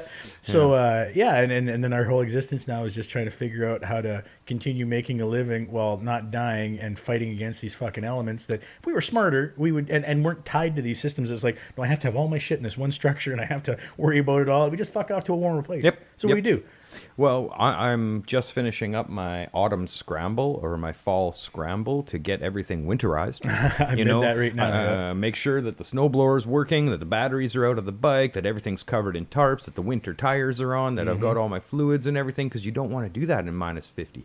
Or, no, minus 50, minus 20. Most of the winter, I would say, is around minus 20 around here, you know? It just feels like it's always minus 50. Well, and it gets to minus 40 when we get those legitimately. 1 or 2 weeks of it in January, it's like, was that the whole fucking thing? And we might have the extra joy of going into quarantine during that time. Right. You Yeah, know? it's not looking good. Well, we are kind of in quarantine, but, you know. I've been gradually getting after this last week. I've been kind of like, it's just gonna happen. Yep. I've already kind of getting into the mode again, getting the idea of being like, well, no, we're not gonna be going out and doing fuck all. But when it first happened to us here in Saskatchewan, at least, we had the luxury of saying, well, the snow's melting. Things are turning Yeah, green. We right. can walk our dogs. We can go Yeah. out and enjoy the weather because we've been in lockdown all the time. Yeah. So what if we can't go out to the nightclubs and stuff? We can go out and enjoy the weather, which Yes. is, but now we're almost doing both, like where it's like, Yep. so we might have this second wave and the snow is going to keep us in our house. So the saving grace for our sanity in Saskatchewan and a lot of people is going to gigs. Going and socializing, being able to take your parka off and like play some tunes with some friends, and you know, It's why Saskatoon has such a vibrant music scene. A city of 250,000 people shouldn't have that many fucking nightclubs that before the pandemic. live music venues. There's always yeah. live music. Yep. You go down Broadway any night of the fucking week, there's somebody's playing music somewhere. You know, it's not the case now, but that was the case. And again, a city of 250,000 people, that's pretty impressive. So I imagine divorces, pregnancies, and domestic abuses are going to skyrocket this winter if there's another lockdown where people. And it's already begun. They've already seen numbers like that shit happening. Yeah, And but then you factor in the physical lockdown from the Yeah. temperature and the snow, Yeah. the emotional, like the seasonal depression, Yep. the intake of alcohol and drugs that are going to go on. It's going to be nuts. It's going to be nuts. Where this winter is going to be a hard one if there's a lockdown. Saskatchewan's been doing pretty good, but there's an outbreak in the schools. There's been 2 nightclubs, the Long Branch and Divas, that had, I think, upwards around 70 at Long Branch from that Just- accounts. oh, sure, yeah. These rednecks going in redneck dance booths and dancing with each other. They didn't fucking clue in. And then Divas, which is like a dance nightclub, everybody packed on the dance floor and packed. Yeah. No social distancing in place. Well, and that's what's rough because there's lots of other places in town that are bars and stuff that opened up at limited capacity and make you stay at your own Trying to do it table, right, and they're bringing your drinks out. You're not going to the bar. Black Cat, you're They're- wearing their hat. Well, you know, I'm not trying to fucking keep being like, you guys should all go there, but I mean, like, they're one who legitimately tried to adjust to what was happening, change what they were doing, so they started using their kitchen more, so they could do takeout food Yep. because they didn't really have a focus on food so much. Now they got really great fucking food and really great specials, and like. It was a good adjustment for them, and they're still trying to do that. Well, they're gonna get fucked just the same as the ones that didn't follow the rules at all when they roll it back and they say everybody got to close. It's the same thing with tattoo artists. You know, if one guy, I'm just waiting for that shoe to drop. Some fucking asshole isn't going to follow some basic hygiene, basic like social distancing, basic safety protocols. Some dickhead's going to get fucking COVID through a tattoo shop, and all of us are going to get shut down. Yep. And that's all it takes. And it's the same thing in the restaurant and the bar industry or anything else, right? Mm-hmm. But I doubt the big box stores, Walmarts, you know, any of those are ever going to shut down, no matter how many people get COVID. Yeah. Oh, there's no a Walmart COVID outbreak, Canadian Tire COVID outbreak, fucking, you know. Well, but they're Best Buy and they're doing COVID outbreak. What you're supposed to do. They're putting up the social distancing guidelines on the floors. They're making people sanitize, and everybody's got to wear a mask. Yeah, and it still can happen. But if let's just hypothetically say, okay, so there's a Best Buy employee and he's got COVID and he gives it to 30 people that came into Best Buy. You think that Best Buy or all of those big box stores will get shut down like they would in Saskatoon with nightclubs or you know, personal service industry or barber shops? Fuck no, because they got enough money to fucking back them. They can take the blow to their shit too. Like even the McDonald's and stuff. Like you can take the blow. People go, well, I'm not going to McDonald's because fuck them. And then 6 months later, you're back going to McDonald's, or 6 weeks, or 6 minutes, or however long you wait, right? Whereas again, a lot, like I said, the mom and pops and shit, they don't have that time. No, they don't have that time to take the fucking blow of, oh, my shoe store, somebody got it here. Okay, well, I'm never going there again. Oh, no, that's great because you're one of my good customers, and I'm fucked now. Well, you know what? Although I don't know if we're all that unreasonable up here. Like I said, even when I had my little outburst in the store today, that was the only person not wearing one. Like, it seems like everybody kind of is like, we're doing our best. We're being a little conscious. Yeah, you know what I mean? Not everybody's doing it 100% of the time, all the time, or whatever, but it's still, at least there's an effort being fucking made. I've seen much worse. Well, even just south of us, like North Dakota, I think there are 800 cases a day now. Fuck, really? It's that bad? Like 800 or 900,000 people in that whole state. I've been wondering about that. Like these large centers like Vancouver, Montreal, New York, you know, LA, how they're all dealing with like, they're still kind of in quarantine. I don't think they opened up. I think lots of California, like the big stuff, I think lots of it did stay shut down. Like they never really, like Texas, Austin, Texas, and shit. A lot of times the bars, I think they stayed open or they were back to full capacity right away because there was people that couldn't do stand up in LA anywhere, so they were going to Austin or going to Colorado or some of these other places where they not only could do stand up, the bars were full and they could go to a restaurant and they weren't wearing a mask and like this is fucking great. But then all those states are all lit right the fuck up with cases now. You know what I mean? It was, hey, we're doing good. It's like, well, no, you're just spreading it and give it a little time. You're going to have it. Like, that's, Well, you know, the tighter the population, you know, people living on top of each other, people living like right next to each other, multiple individuals living in tight proximity, that's just a hotbed, especially if they aren't following basic hygiene, hand washing, masking, distancing as much as possible, right? And luckily here, we're pretty sparsely populated. We're pretty widely, spread out. Yeah, no, I know exactly what you mean. And like again, this is the one time having no public transit throughout the province is maybe a good thing, I guess. You know what I mean? Everybody can't get their cancer treatment or their dialysis treatment, but you don't have to worry about getting COVID on the bus. We are so fucking backwards, man. Like, you know, fuck me. Why the fuck do people want to come here? There's been some talk though. Well, the election days today, and I think part of the NDP platform was like, how do we get the STC back up and going? How do we, in some capacity, get some of that happening again? Because again, it wasn't when something like that isn't profitable. Even if you have any clients at all, you just have to figure out how to make it profable then. Yeah, you just figure out how to diversify. Like everybody else in this province had to do. You have to rewind for people that aren't local to know exactly what happened. Who was it? The Saskatchewan party? Yeah. They shut down the equivalent for our Greyhound, city to city SAS Transit. Bus services, the big STC. Greyhound style buses, they shut it down because they say they weren't making enough money, which left a lot of people that could only afford a $30 bus ticket to a different city shit out of luck if they wanted to travel city to city. And this includes a lot of people in northern communities that are hard to reach anyways, a lot of like indigenous folks that just don't have vehicles or a lot of money for transportation. Well, realistically, you don't have a vehicle, You don't have money. What's your other option? I'm going to fly. How are you going to get from point A to even the people have to airport? start gray market fucking cab services and shit. Okay, yeah. And well, yeah, and like and what a lot of people forget about the small town Saskatchewan, they're packed full of fucking old people. Some of them just can't drive, even Yeah, if they they had the literally means can't, to. yeah. And they don't have dialysis in their community. They don't have cancer treatment in their community. They have to go someplace else to not die prematurely. That's a good point. And the government didn't put anything in place to help with that. Like it was just taken away and nothing. There's certain things that profit shouldn't be your priority. That's one of them. Hey, Healthcare? water isn't profitable. Making sure everybody's got a clean drink, but although it probably is for how much they fucking charge us. But Yes. just say that, right? Like, well, it water doesn't matter. shouldn't We be a need profit water, thing, right? Education Housing shouldn't be a profit shouldn't be a fucking profit thing.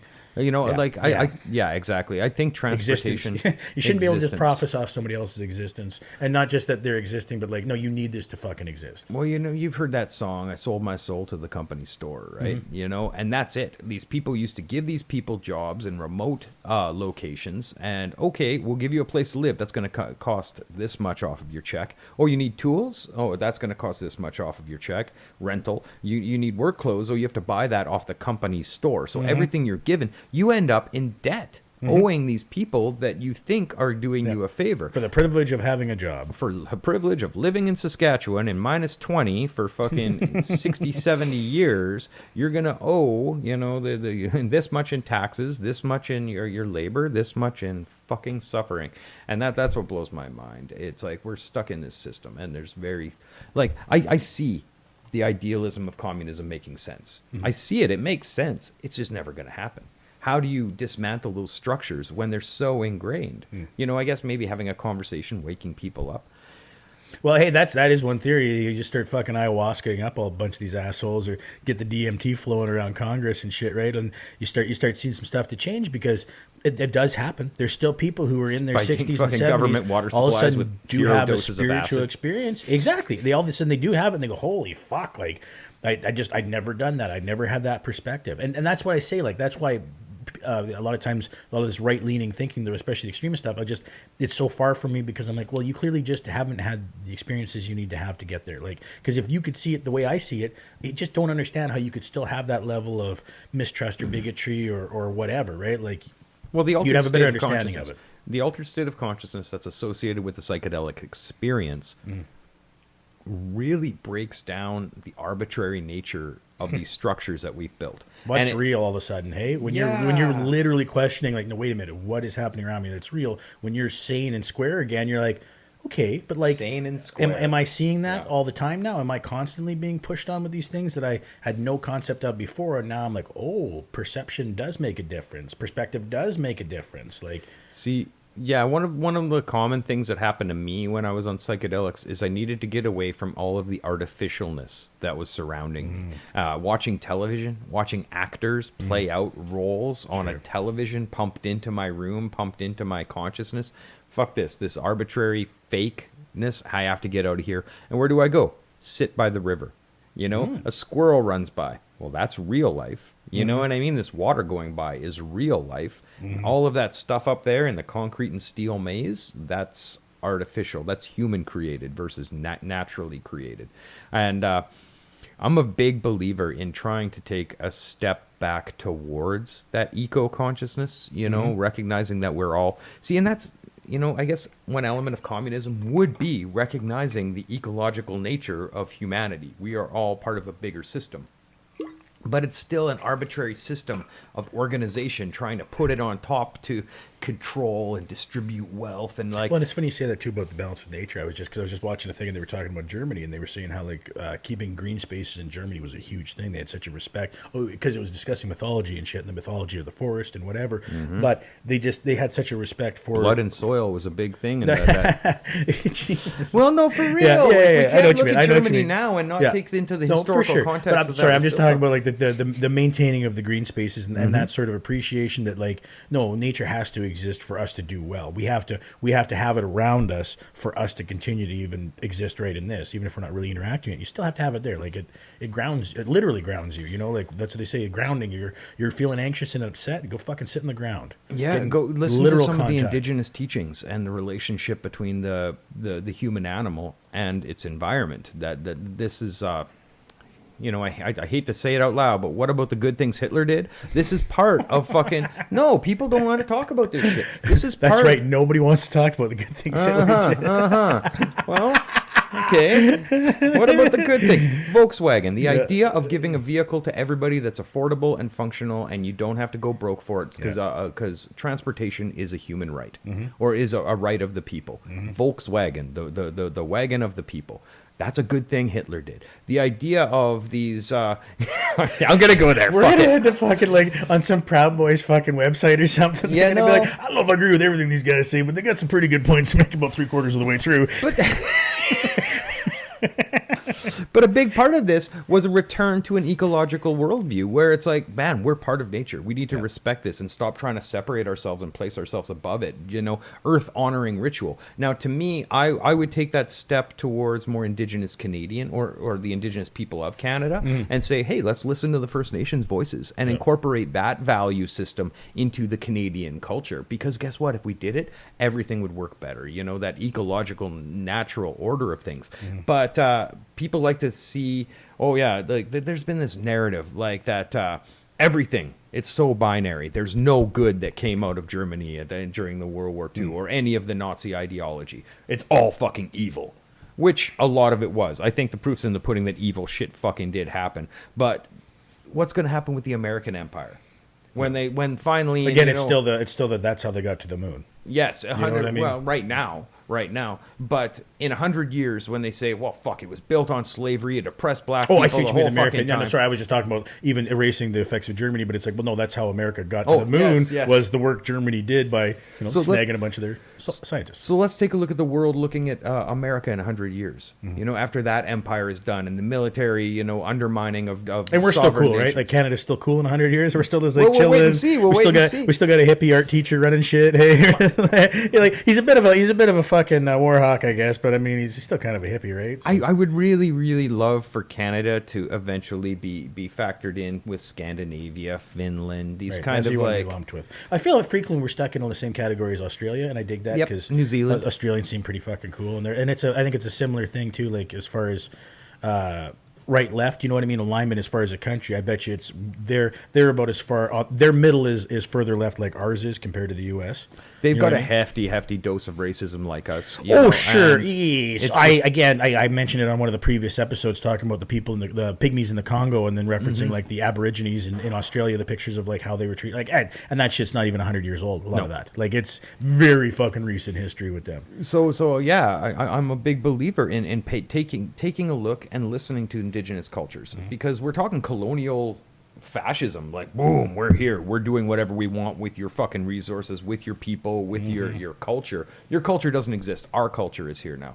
So now we've established a system. We've established a system, but that system could work a lot fucking better if we could incorporate indigenous knowledge, incorporate pre-colonial or knowledge into a post-colonial system. you gotta give those people that you built this system to control a seat at the table. Yes. You know what I mean? Yes. You gotta go, okay, yeah, no, we all gotta work together. And maybe even give them the head seat. You know what I mean? Maybe you need someone who's been, this is the oppression swing we need. We need someone at the fucking head of this who's going to run it. We still need some of these people that are part of the infrastructure to keep it going because it has been. We've still got healthcare. We're still having shit function in this country. It's not perfect. There's still lots of communities without water, but you can fix that if you work with it. Yeah, I don't know, man. And a lot of that shit's checkbooks. You know what I mean? A lot of those problems are like, you just really, like, literally the money issue the water issue is just money. Well, you know what I mean? You can get water piped anywhere in the fucking world. Why can't we get it in northern communities in Saskatchewan? Profit. That's what I'm saying. It's money, right? So and you they get, don't you control want that to- checkbook, though. All of a sudden, that changes. And to them, to a system of white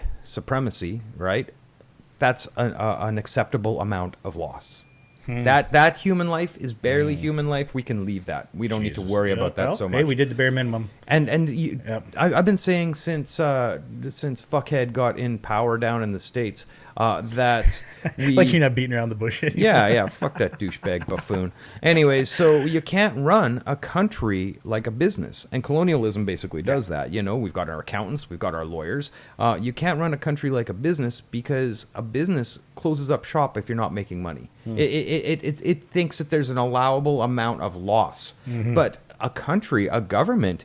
These are people. These are lives you're dealing with. They're not just statistics and numbers. You know, you gotta like. No, we don't make profit off this. If it generates income, it goes back into the machine. It doesn't come out. We don't take anything out of it. Which is communism. Yeah, but that's an idealistic version.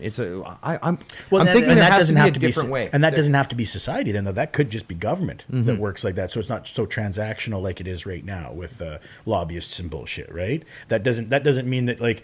Because I think that's the thing people think too. It's like, well, if you change the system, okay, well, but that's just the governmental system. That's not necessarily your financial system. You can still have a capitalist system run alongside a government system that's more communist leaning because every other country in the world does it. Everybody else who's more left leaning than us and has more social programs still has a capitalist based system where people are generating income. They're just taxed differently. Yes. It's just moved around. They're still having jobs. They're still allowed to create the wealth they want to within that system. You know what I mean? It's not like you erase one. You just take the aspects of it that work and then use that to fund this fucking thing. Well, I've traveled enough that like you get back to fucking Canada and like you're coming from places with guys with like AR-15s at the border. You know, they're walking around with like big German shepherds and probably fully automatic machine guns or submachine guns at the airport. You get to the Canadian customs and there's like multi-ethnic, multi-gender, chill people with the Tim Hortons hanging out, and they're like, "Hey, okay, put your stuff in the bucket, kid." And I'm like, "Fuck, I'm so happy I'm home." Like, that's just that's some shit we don't do nearly enough. You know what I mean? Because we complain about the world a lot, and a lot of times it is like North American, but a lot of it, I mean, not saying American issues aren't our issues, but there is so much that's positive about our shit up here too that it's like, yeah man, I fucking want. Again, I lived down in the States for a year, and it's like, there's a reason I'm up here. You know? Oh man, I love this like, goddamn and going country. through that security, it was hardly security. They're like, "Oh, it's okay, keep your belt on. We know there's a buckle," and you know, it's like, "Thanks, Canada. I'm so fucking happy to be here." Like, when I got past the customs in Canada, I felt home because I didn't feel afraid anymore that some horrible shit could happen to me like this, and I would end up in a cell for God knows how long. And traveling internationally between, you know, well, Cuba, communism, America, happy fascism, like all these different countries. Where, Happy meal fascism. Happy meal fascism, where you make a hiccup and you could be disappeared, you know, and they don't like to talk about that. But I could walk out of the airport in Ontario, in Vancouver, and put my thumb out and probably get home. You know what I mean? That's how I felt when I got back to Canada. It doesn't matter how far I am. I'm in fucking Canada. Somebody could just send me some cash. I could get on a bus and then end up back in Saskatoon. Maybe. I don't know how it works here. But when I was over there, fuck, you piss off the border agents at let's say trying to cross into, you know, Minneapolis or, you know, Portland or any of those places where there's like these, what is it called, like the border crossings into the U.S. Secondary questioning, tertiary questioning. You're in a cell. You're in a holding cell. You piss somebody off, you're fucking off, and you're under arrest. What for? We don't have to tell you. It's now an international incident. Holy fuck, that's how people get disappeared, you know? And then, like, somebody tries to find, where did my son go? Where did my boyfriend go? Where did my husband go? At the border? He just fucking disappeared.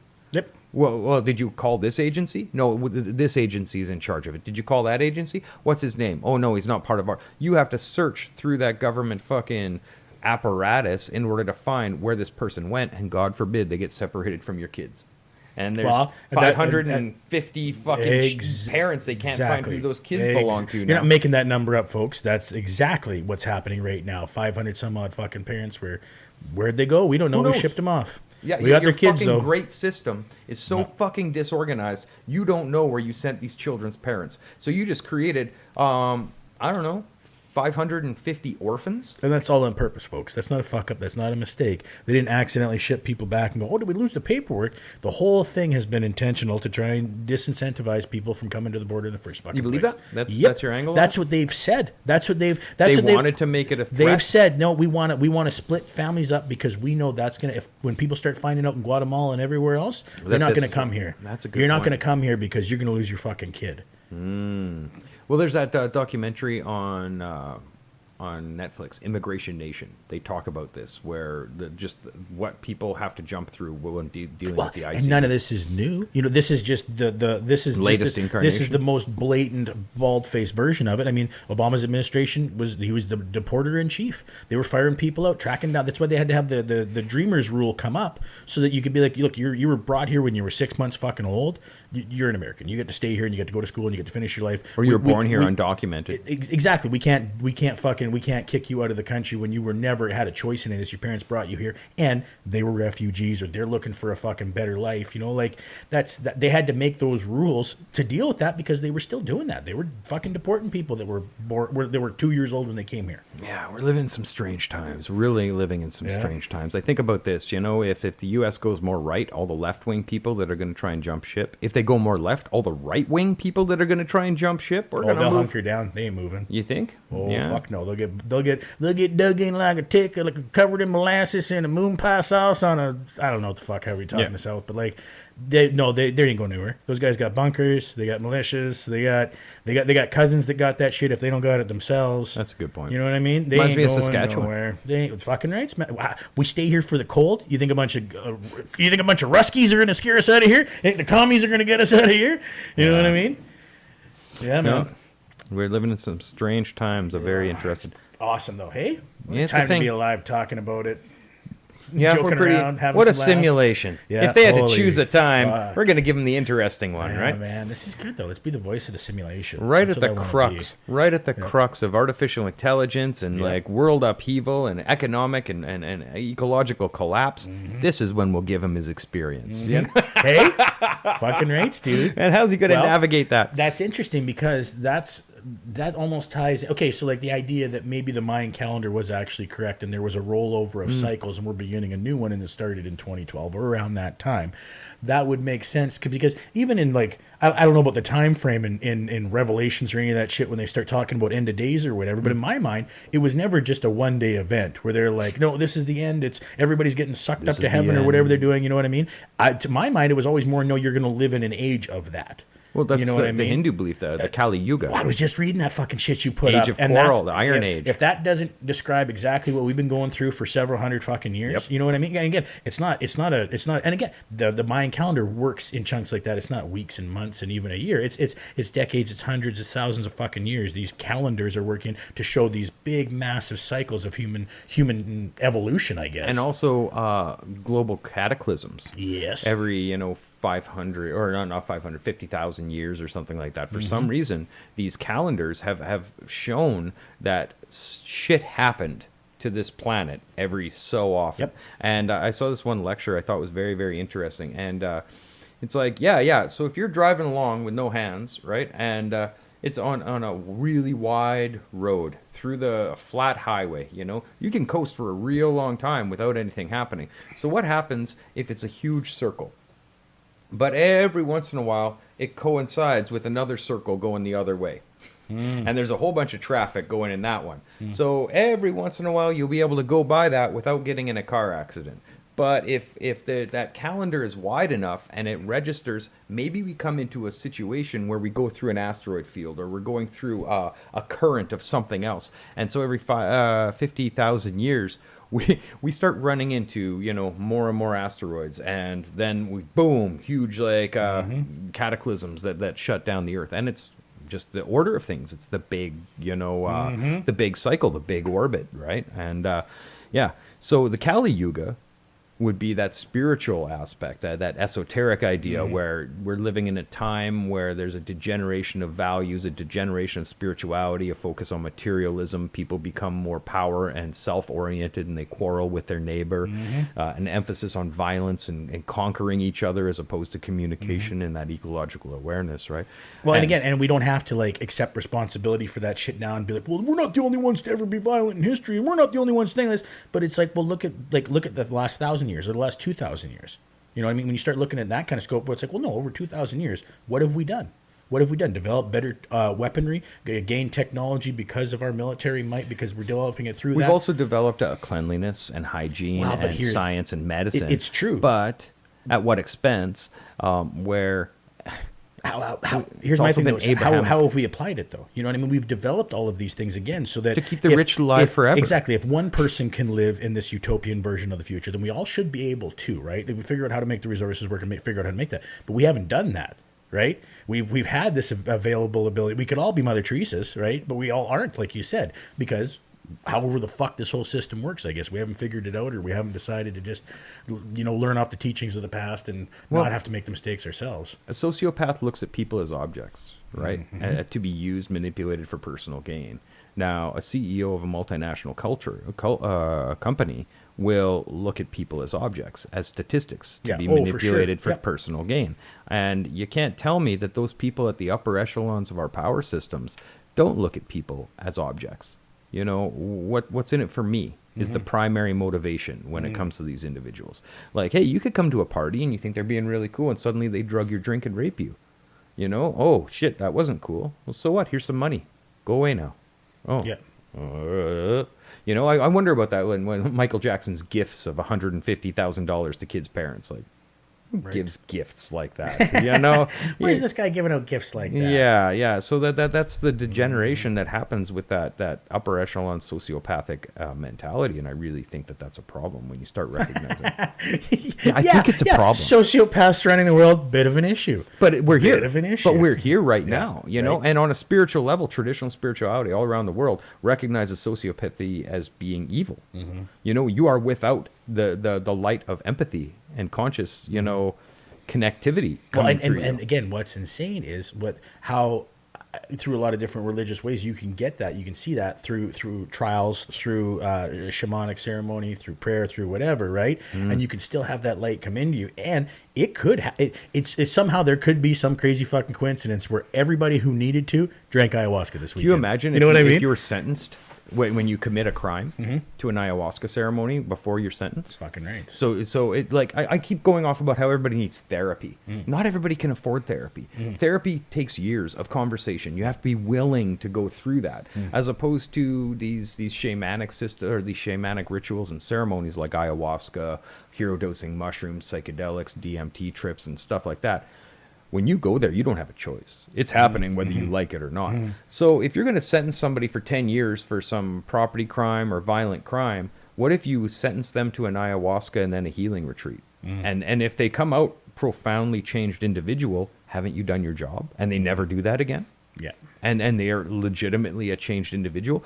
Like that's dragging, in a metaphorical religious language, dragging somebody out of hell and showing them heaven. And they realize what a dirtbag they were. And I can't go back there. Yeah. I can't be that thing again. And that was my experience with my nervous breakdown. Well, and that's what I'm saying. Like, it's everybody has the ability to have that happen. They just have to have that thing, that trigger, that whatever it is that then makes it happen to them. That's there you go, right? Or a near-death experience, or a extreme trauma or tragedy. Okay, so I'm a hard ass enemy. How about we give everybody a near-death experience when we almost execute them? Those are those rites of passage trials, right? Yeah. A lot of them, it's less likely you could die from a suspension thing, but you probably fucking could, you know what I mean? Or just a shock. Like you value life once you are on the border. Push to that edge. That's getting kicked out of the tribe and having to go hunt the wolf before you can come back and all that kind of bullshit. And it really makes me wonder, tribes being kicked out of tribes, sociopaths were kicked out of the tribes.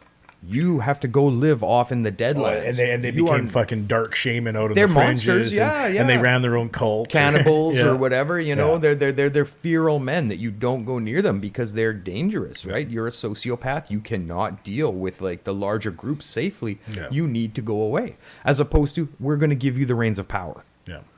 We're going to give you access to all of our storage and all of our weaponry. The more you lack empathy, the more control we're going to give you over the people. And that's colonialism. Because colonialism and imperialism flourishes on a lack of empathy. Well, you got to control those resources. And the individuals. You cannot feel empathy for the people you're going and fucking destroying their culture and taking what they have and kidnapping their women and selling them into slavery and stealing their land. And you know what? And you can say that you're doing it for their good. You can want the best for their soul them in the name of Abrahamic fucking expansion. You can't put yourself into their situation and then go, this is fine. No, I'm fine with. I wish my parents were taken away from me or murdered in front of me. You know what I mean? Like you can't. You'd never do that. But if you do it, no, we need to do it to save their soul. We need to do it so that they can be part of this thing that we know works much better. Well, you said what's been happening for the last 2,000 years.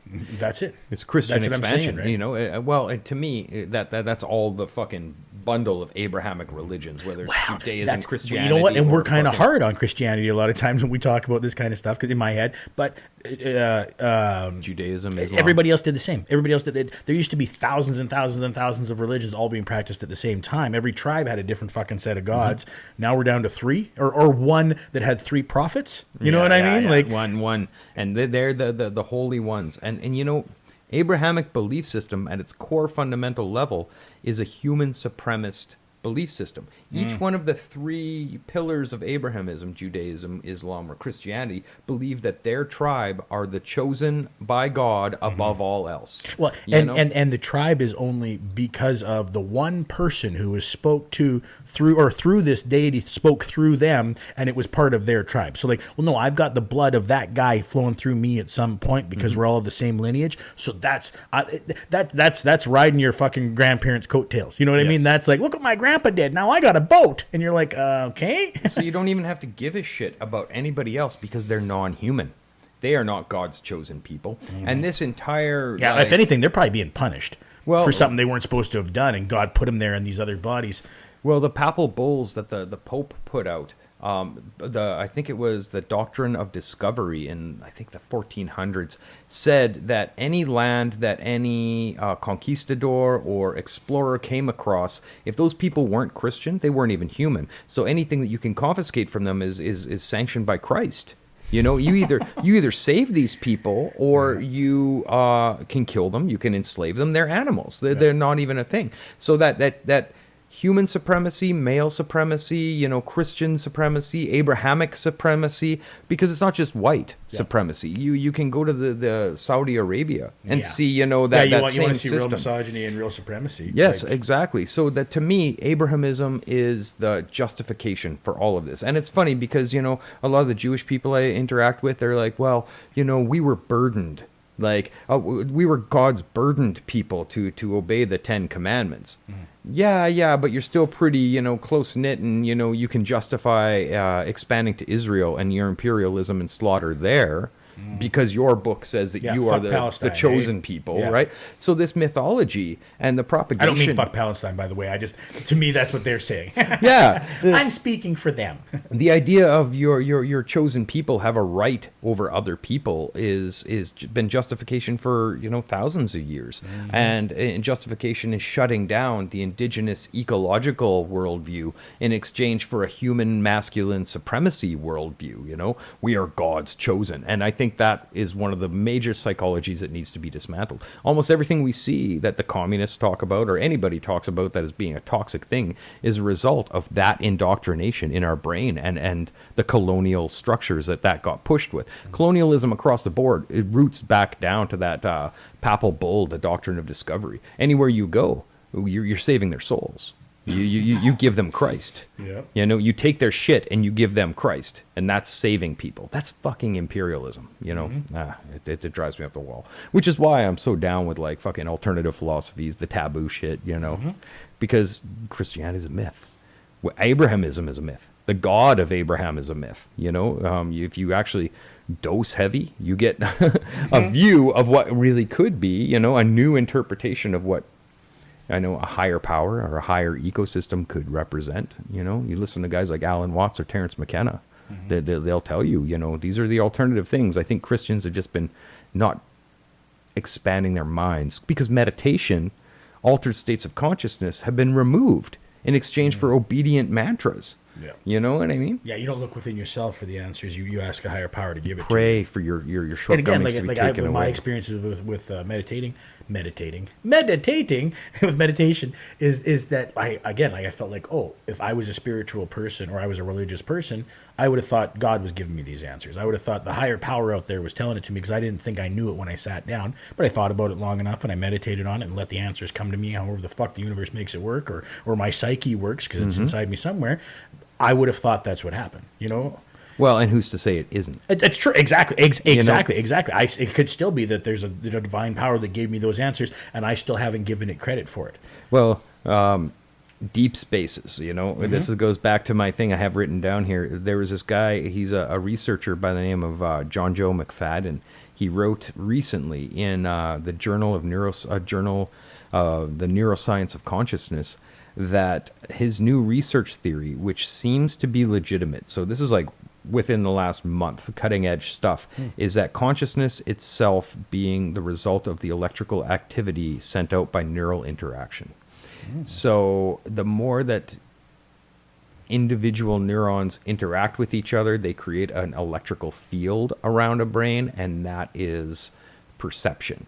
Now, it really makes me wonder if we look at an analogous thinking, or analogous thinking, where you're a little center of consciousness interacting with a center of consciousness with me, interacting with Russ on a lesser degree, with my dogs and my trees, Russ on a dogs, lesser trees. degree, yeah. And so when we go down there, are these not, who's to say that there isn't a grander consciousness in just as a result of and our the science of interacting? that for me now, I mean, maybe they address this question too, but I'm like, well, then where does that spark start? Yes. Where does this electrical impulse come from to begin with? Are we our own generators? Do we start? We got our own little alternator. Once we fire up, we start making it ourselves. Or again, is this something that's and it put depends. into us, or we're receptive to? Or does that carry over after we pass? And where? Yeah, to where? Hey? See, and These little meat radios that we're playing through, maybe once they break down, where's that signal go? well, when it really, really boils down to it, the fact that I am conscious myself proves to me that consciousness exists, right? Consciousness exists. So if there's consciousness in this universe, created by this universe, the basic logic is that the universe is conscious. Right. It's created consciousness. Why wouldn't the universe itself be conscious, right? Which I'm not sure about the nature of its consciousness. It might only be self-aware. And hardly self-aware. It might be very animalistic and just exist. I don't think it gives a shit if I have dildos, or any of the things that are like cosmic universe. How do you feel about my butt plug collection? Right, you fine with it? You're good with that? Universal consciousness. Do you really give a damn, right? And but I really, in my core heart, believe that if I am consciousness and I can contemplate, then something larger than me is conscious, or should. If the universe created consciousness, the universe is conscious because consciousness is in it by the pure logic, right? Yeah. And all these people that I think they've got in their brain what God is this Abrahamic, angry mountain sky daddy that tells you what to do. Yeah. And then they're still picturing like a translucent white thing that like goes out of the body at the end of it and comes into it at the beginning. Well, and that's that reincarnation idea where it just bounces. And I have a hard time believing that what carries with me afterwards likes peanut butter and jelly.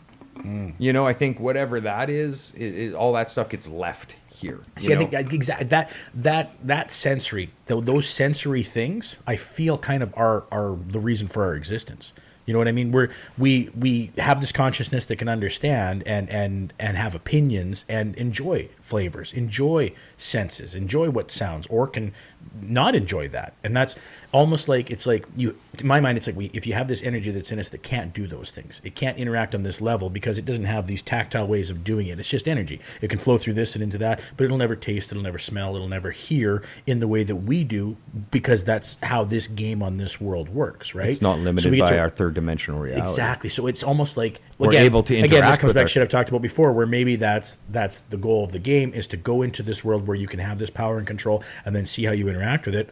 And then if you show yourself worthy in whatever ways they need to be to have the other levels of understanding of that, then you can do that because you showed you can do it in this world where if you interact and I crush this, I know the consequences of it. Well, okay, so you're talking about or maybe it's just to have the experience. Well, the physical vehicle being the body, Yeah. right? The First Nations medicine wheel talks about the physical self, the psychological self, the emotional self, and the spiritual self. Now, if you can overlay all of those on top of each other as being multi-dimensional versions of self, where I am a psychological self, there's the large portion of me that's contemplating my interaction between my environment and my consciousness, right? Like who I actually am.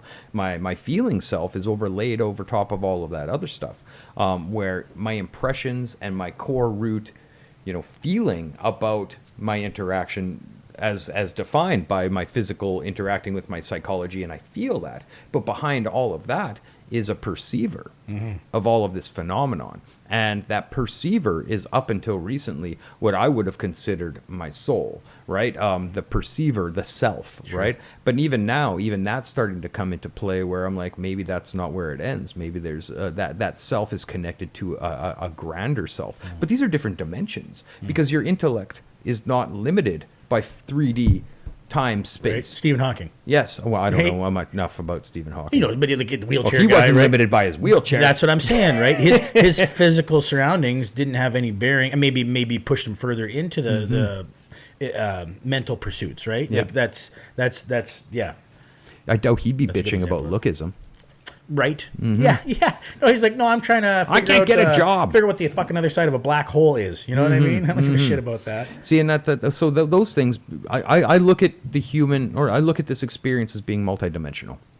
You know what I mean? And I believe, obviously, we're limited by time, space, in the point of perception of the third dimensional reality, our consciousness being congealed into these bodies, which are sort of like a vehicle for navigating a third dimensional reality. But our psyche and our emotional intelligence and our consciousness itself, I don't think is of this dimension. You know, we're trans-dimensional. Well, and that's why it's so uncomfortable. That's why it keeps getting wrong sometimes, right? You keep, again, like people who are trans or this arm doesn't belong to me. You know what I mean? Like that ties back into that of like, here, you're going to be in this existence. And like, if you've got one that's developed enough, you know what I mean? Where it's enough of itself. You start having dysphoria about the body you find yourself in. No, for 500 years, I was this thing, you know, and then I got to be this other thing now. And I'm still carrying enough of that from me. Or there was enough things that were impactful in that existence that they need to carry over, you know? See, that's a potential, you know, like I'm not supposed to be here. Yeah. You know, this is not where I'm supposed to be. And it makes more sense to me in the grand scheme of things for why I just have to keep dealing with things that are like emotionally so fucking painful, even though physically they aren't necessarily, you know, like why do I have to keep doing that? It's Challenge like, after challenge after challenge. You know, to prove I'm worthy of something, I guess. Well, that's an angle. Or is our existence just random and shit just sucks, you know? Because again, a lot of the things that I have negative feelings about, if I was a different person, I might not give two shits about it. I might, man, that's fine. I don't give a fuck. You know what I mean? But I am the guy that I am, and this is how I feel about these things I've had to go through. And yeah, it almost feels like that's not random then. You know what I mean? Because if it was random, then why wouldn't I just randomly decide that I don't want to fucking feel like that anymore? Well, yeah, it's a really interesting angle, like the hoops we have to jump through in our life, in the span of our life. If you take a look at, like, let's say just a plane, it's got no depth, it's only just a plane, right? Like a piece of paper with not even the depth of a piece of paper, right? That is very much like the thinness of when the past meets the future. Yes. Now, our perception of a third-dimensional object going through that two-dimensional plane would have a beginning, an expansion, a shifting, and an end. Just like we experience our life as having a beginning, an expansion, a shifting, and an end. As a matter of fact, we experience life as everybody being separate. All these different things. So if I put a hand through that plane, that looks like individual separate things moving around, interacting, right? But it could just be one grand thing experiencing for that moment a dimensional point of perception, you know, limited to that perception. And then it ends. So that being said, is this moving? Is free will happening? Or is it just part of a grand plan that we're just experiencing the moment? Is it a huge, imagine a spaceship going through a light in a laser, you know, a laser light going through this thing. That's the sound of the spaceship going through. And it's just experiencing itself from that with that laser. Sort of like if you look at a brain going through like an MRI scan. Sure. Holy shit, it looks like all kinds of stuff is moving and interacting and waves are happening, but that's just a plane going through a third-dimensional object, or a third-dimensional object going through a plane. A fourth-dimensional object being time, perception of time, the beginning and end of a life going through our moment. You know, we can't comprehend the universe except for mathematics, like expansion space, but we can comprehend this little tiny sliver of reality that we are you know, here. We can't understand the atomic level, we can't understand the universal level or the galaxy level except in theory. So yeah, I think we're limited in a third dimensional reality for this period of time. Right. You know, and this body is the vehicle that we use to do it. And it's built for what it's built for. It's not built for that. I don't think it's built for that. Those grand fucking understanding Well, it's of all limited. those bigger things. That's purposeful. You know Yeah. what I mean? Because maybe again, if we knew what the grand scheme was, maybe we change how this all works. You know, and is that some way, like if you could flip everybody else's switch too? You know what I Okay. mean? We're getting fucking weird now. Yeah, we are getting weird. But this is I think Getting really weirder. those altered states of consciousness that are available to us. Okay, whether it's through hypnosis or psychedelics or meditation or altered states, I really believe access those parts of our minds that can allow us to not be limited by the vehicle that we find ourselves in. Like almost, I really, in my heart of hearts, feel that we've lost the cell phone number to the grander, experience. And when we can do that, we can dial in and connect with the greater ecosystem, beyond the limits of our dimensional reality, right? But again, that gets heavy. And if I go too deep into it, next thing you know, I'm back in the psych ward. So, but really, I think that, when these arbitrary systems really become arbitrary, because you realize that when you're in that altered state of consciousness, that you're present with everything, and that you are me and I am you, and we're all one thing interacting with itself. But then all of a sudden, you're back in your body again. You're like, oh, fuck. I'm important. Nobody else is. I'm going to do whatever I can. Fuck everybody else. That's like cutting off your nose to spite your face, like in a literal way. Yeah. Fuck this hand, chop, know. Interesting. So, yeah. My Octopus Teacher on Netflix. You seen this Okay. yet? No, I haven't seen it. Right into that ecological kind of, this guy's going through depression. He's kind of like working through his shit, and he decides he's going to start swimming again. So he goes out to the reef, and it's kind of like his altered reality. He goes to swim, and he's in dealing with something completely foreign to him, and he comes across an octopus. And he's like, well, you're an interesting little guy. And he goes back and starts visiting the octopus. And eventually he puts his hand out, and that octopus, well, because I'm not sure if anybody knows, an octopus is born and their parents are already gone. So the entire thing about an octopus's life is that it's self-taught that entire life, and then it dies. Or it might mate, and then it lays its eggs or whatever, and then it dies. Or it fucks off, and these babies are born, and they grow without any guidance from the parental unit, right? Sure. So this little octopus is probably lonely in its fucking existence. This guy reaches out to the octopus, and his little tendril comes out, and he's a videographer, right? Okay. He videotapes the octopus reaching out and touching his hand. And they kind of have a buddy system. So he goes back and visits it, and sooner or later the octopus comes out and starts visiting him, and like lands on his hand or sits on his hand, and they become kind of like, hey, I know you, you know me, we're not dangerous to each other. So he goes back and visits this octopus, and he gets some incredible footage of the life that this thing is living, like a shark attack on it. No way. Yeah, it's trying to get away and into its den, and he literally videotapes the shark tearing off one of its legs, and he's like, it's a heart-wrenching. My little buddy! Yeah, but he's like, I'm not going to interrupt with this ecological happening, right? Fuck, you already did, man. You're shaking hands with the octopus. You're sitting there videotaping. You are interacting with it. He's probably wondering, why aren't you fucking helping me, you giant That's that swimming thing? octopus's journey, though. Yeah, right? Isn't that that way. almost just like that? All that shit we're just talking about, having that power to have control over that. He could have brought a spear gun and shot that fucking shark, or he could have done whatever. But he's like, well, no, it's not my place.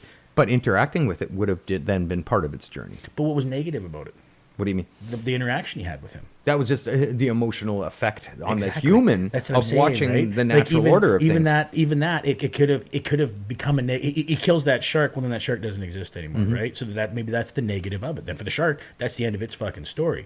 Whereas with him just interacting with it and just existing with it, I don't see that there's a negative to that in anybody's existence. Well, right? and after a week of nursing itself, that little leg grew back. Right. A new So tendril they're started fucking coming. aliens, man. Well, okay, so then I saw another documentary about octopus. I think this one was on Gaia, which I found very, very, very interesting, because they found one little area where these octopus have found a safe space to stay. And so the babies are being born and interacting and learning from the older octopus. And this is one of the only places that they've ever found this on Earth. And they think that that's going to explode octopus like culture, where finally, for the first time, they aren't just abandoned.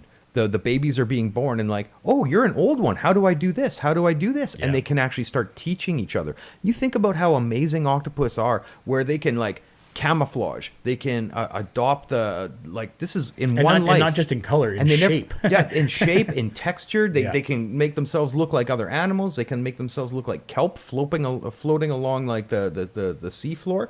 So, and they learn that on the fly from Right. zero, starting point at 0. Mm-hmm. In one lifetime, they learn how to hunt, how to hide, how to adapt.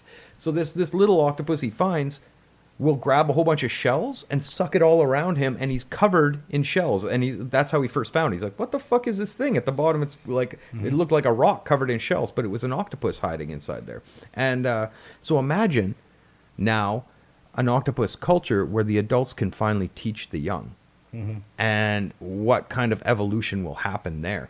So yeah, if you get a chance, I, for one, welcome our octopus overlords. I would, man. Give them a couple generations. Yeah, they maybe that's a vision of the future I'll actually get to see in my lifetime. Octopus is taking over. Right? Yeah, exactly. Technology. We've decided.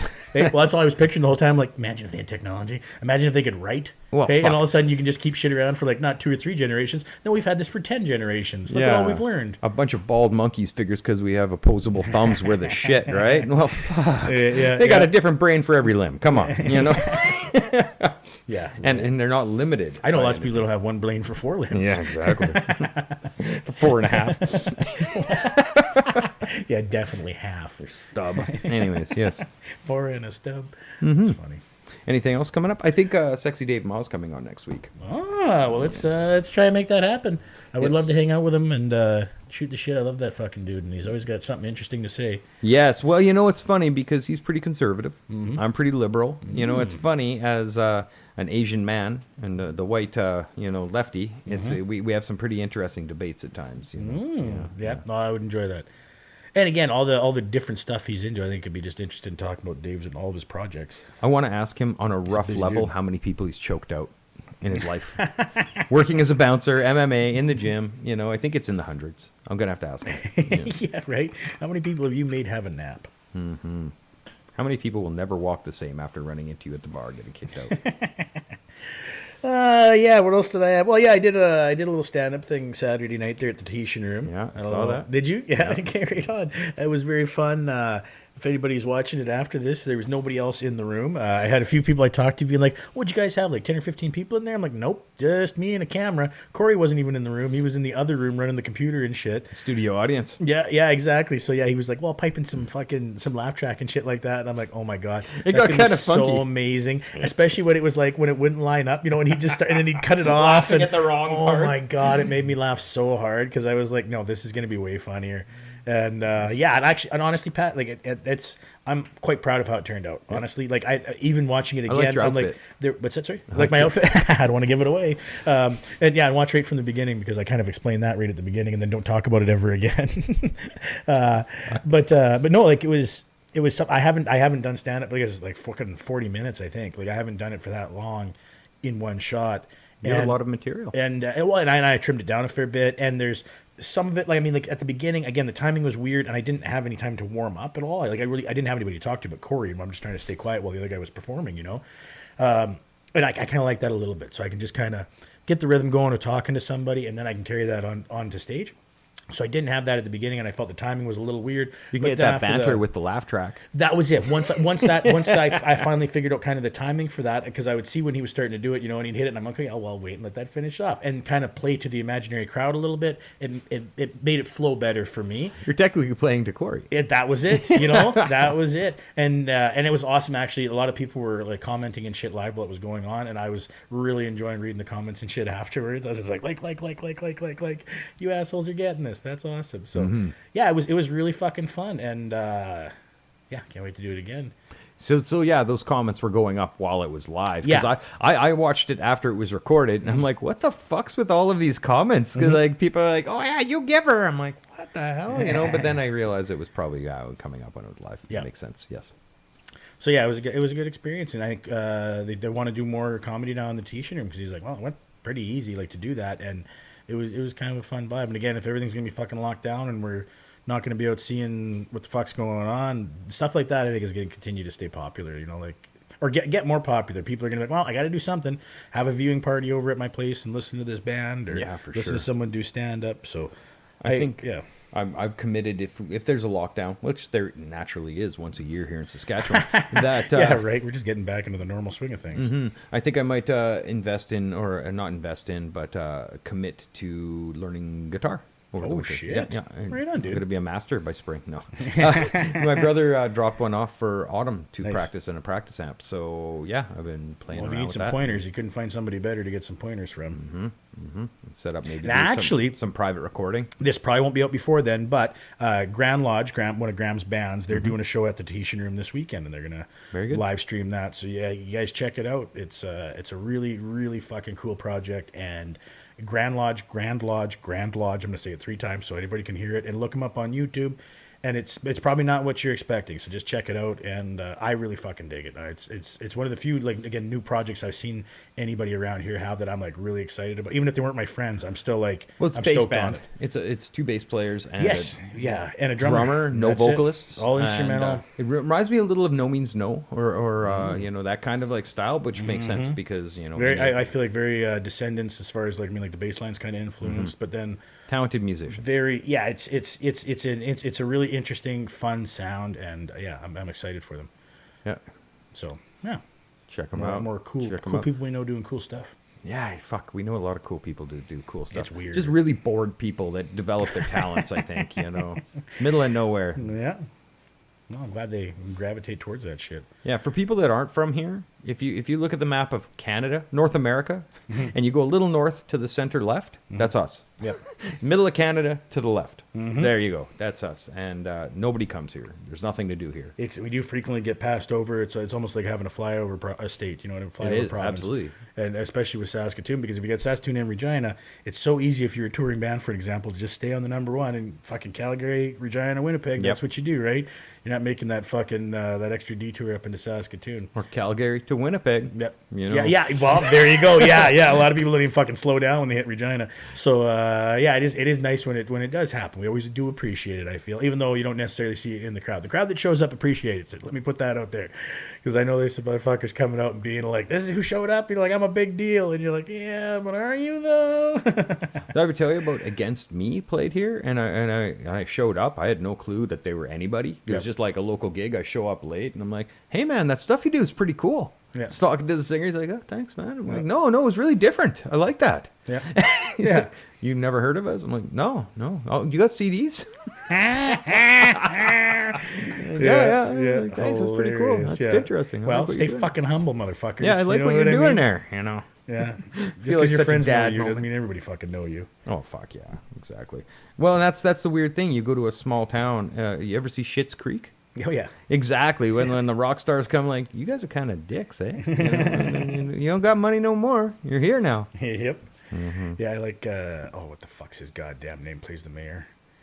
Mm-hmm. You Yeah. know what I'm talking about. Anyway, I'm gonna yell it out later. Probably Chris Elliott. Okay. I fucking love Chris Elliott. If you guys get a chance, watch the movie Cabin Boy with Chris Elliott. yeah. Hilarious. Really? Yeah, good. The old school Okay. Check it Chris out. Elliott laughter. Yeah, I don't know what the fuck I'm talking about. But yeah, no. Speaking of laughter, also that new Borat movie just fucking came out. I don't know see it what yet? it feels about Borat. I haven't watched it yet. I'll probably will eventually. I've seen it. Yeah.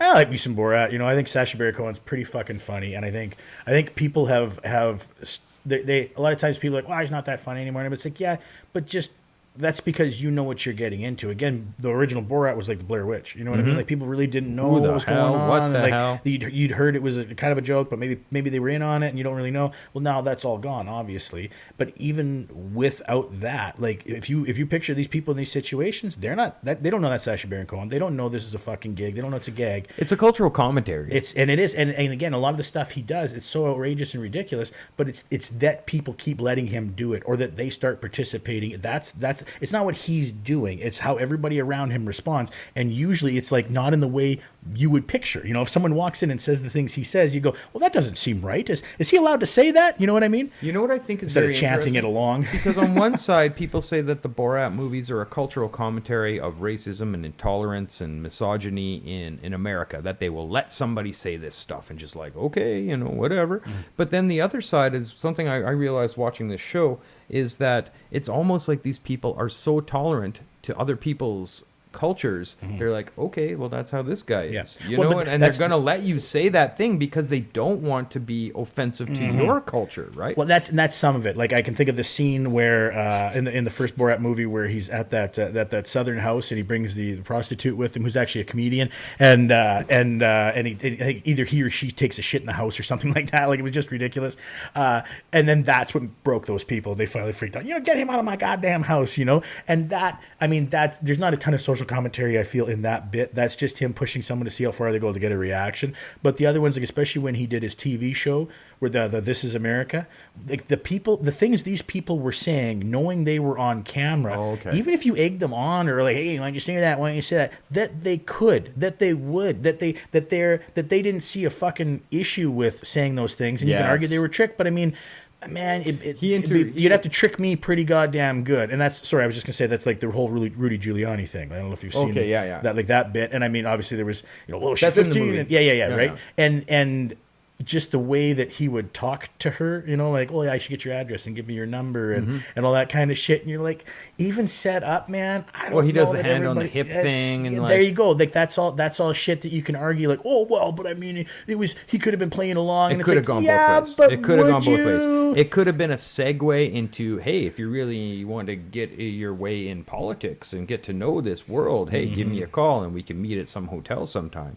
But then it could have also been, hey, the friendly older guy who's just like, okay, nice to meet you. But at the same time, that actress intentionally keeps putting her hand on his knee and, oh, you're so funny, so you're my hero and I'm so blown away by you. Like super But again, though, flirty. he isn't an average asshole. This is America's mayor. This is the president's lawyer. To not have that level of professionalism when you're dealing with that. Actually. That's the thing. Like, when you watch it, I think he's very on the line. I don't think he crossed any lines. I don't. I think he's like kind of testing waters, but I don't think he's crossed the line. Like, you don't think asking for her address and phone number isn't over the line? Like, would you? You don't think so? Like just a mailing regular address, and so if you want someone's interviewing you, yeah, you know 100%. what I mean? Well, we don't know the other dude. conversation. I don't know. Dude. Like, We've interviewed some people in here, and not one of them has asked us for a mailing address. Well, if they wanted us to I know it's different. I know send it's me different. a copy of your book. Well, give me your mailing address. Whatever. That's just what happens. Give me an address I can mail some stuff to. Or also, if there's a young lady in here with her hand on my knee saying, oh my God, I'm so starstruck by you. I love your work. I'd love to order a painting sometime. You think I'm not going to be like, oh, hey, yeah, give me your number and an address I can... But we're just scumbags, Pat. Yeah, you know what I mean? We don't hold public office. We're not America. We're not America's fucking mayor. We're not any of that. These are people that are supposed to be of the moral high ground, that are supposed to have these public positions. And again, that's what I'm saying. Like, I'm not saying he even did anything necessarily overtly wrong, but just that it could even have that much gray area in one interview where that happened. The dude's had a fucking lifetime career of these scenarios and these situations. So when he gets done every one of them, does he always ask for the phone number and the address of the people doing the... You know what I mean? I think it's a stretch to make him a villain for something like that. Yeah, but he is kind of a fucking villain, man. Well, he's a drunken he's a vampire who's been working with Ukrainian mobsters to try and fuck everybody over. Yeah. Even his Hunter Biden bombshell that came out last week, we were talking about the last time, that's continued to fizzle. And the more that they get looked... Because it was him and Steve Bannon that brought this information to the world. And then they got someone who had worked for, I think, Steve Bannon previously to be on, it was one of the Fox News people to be like on the tagline for it. It was her first ever published article, and the other person they put on the article, they didn't know their name was on it. It was never anything that they signed off to. You know what I mean? So it's like everything about it is shady and shitty, and I don't know how it's not fucking illegal. You know what I mean? To constantly make up disinformation and continually try to spread it with the point of affecting a fucking election. And again, this is America's mayor doing this. Well, Republicans don't have to be morally, like high ground. Only the left have to be moral high ground. If there's any little hiccup in the past of the left, then that's you a big can deal. be a hypocrite and you can be a piece of shit as long as you get another Supreme Court justice. A nepotistic fucking scumbag hiring your family and all of that. It's the American political system, right? And again, we got a princeling as a premier or prime minister, so it's not like we don't see it here. But well, it really makes me wonder how a person can step away from these systems. You know what I mean? Like, withdraw your money from fucking banks. Yeah, go towards a cash society. Do more trade work.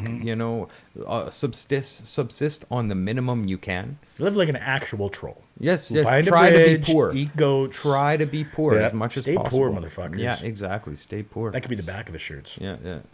Safe place for Safe- scumbags. Stay poor. Yeah. Oh my god, I love it. We're Stay gonna safe, do this stay shit. poor. But yeah, that's basically it. Like, how do you withdraw support for the systems that you don't agree with? And to me, that's it. I want to deal with credit companies as little as possible. I want to deal with banks as little as possible. I want to deal with the law, with government as little as possible. The bare minimum I have to in order to do and this if shit. we're trying to live in an idealistic world, like why can't I just work with those systems when it benefits me? Because everybody, Hey, fucking the rich do it. Exactly, because as soon as we start to speak negatively about it, well, you better not take advantage of anything else the system provides you then, or you have something negative to say about the energy industry. Well, better go shut your fucking your natural gas off then if you don't want to be using natural gas. And it's like, no, I want to live in a fucking system where I don't have to do that. I want to live in a world where I don't need that. I want solar panel and wood burning stove in my fucking house in the city.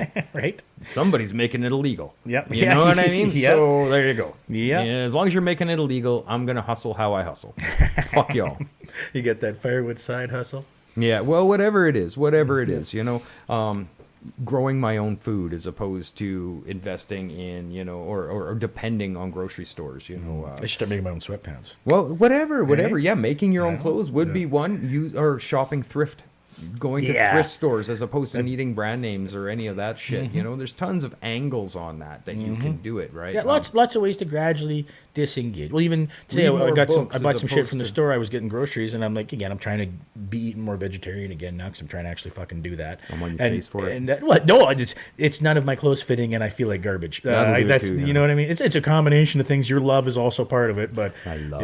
yeah, the fucking. But no, so I picked up the 50-50 pork and vegan sausages. Okay. You know what I mean? I'm like, well, it's not full blown, but it's a compromise, and it's in the right fucking direction, and it's what I'm doing today.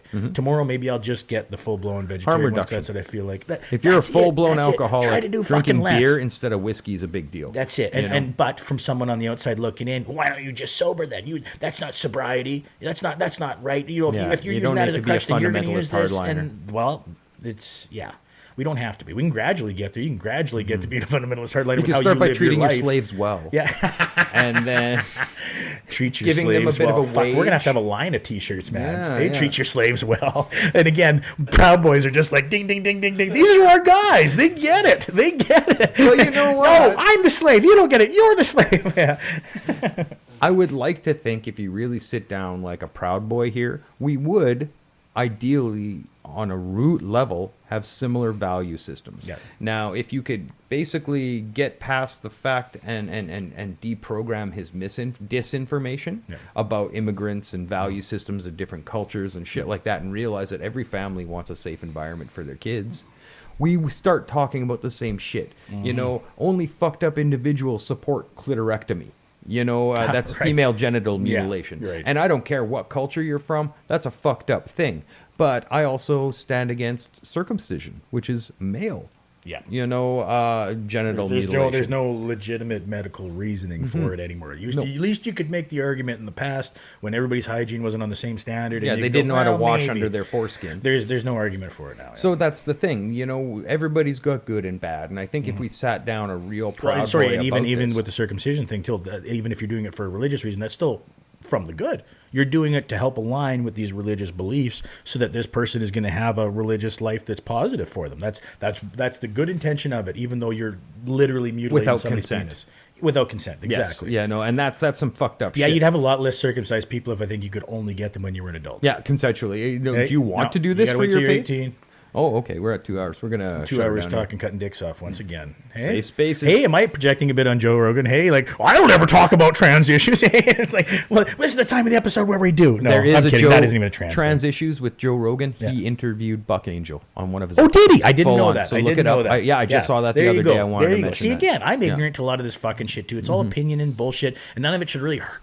It should never change anybody's fucking opinion if you do something physical and real in the fucking world that's going to cause harm to somebody, right? But just listen and try to understand. And yeah, so that Buck Angel one, yeah, people should wanna take check that it out. fucking Yeah, shit yeah. because I'm sure that would be that would be one, especially for us. You know what I mean? Because we already are familiar with the person, and yeah, that's yeah.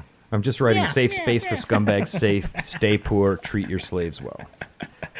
Excellent. Well, yeah. So on that note, yeah, you guys stay poor out there. Treat your slaves well, and because we all are all slaves. Yeah, this was Bad Ideas, Good Stories, number 23. Oh man, I love you. Love you. Bye. Peace out.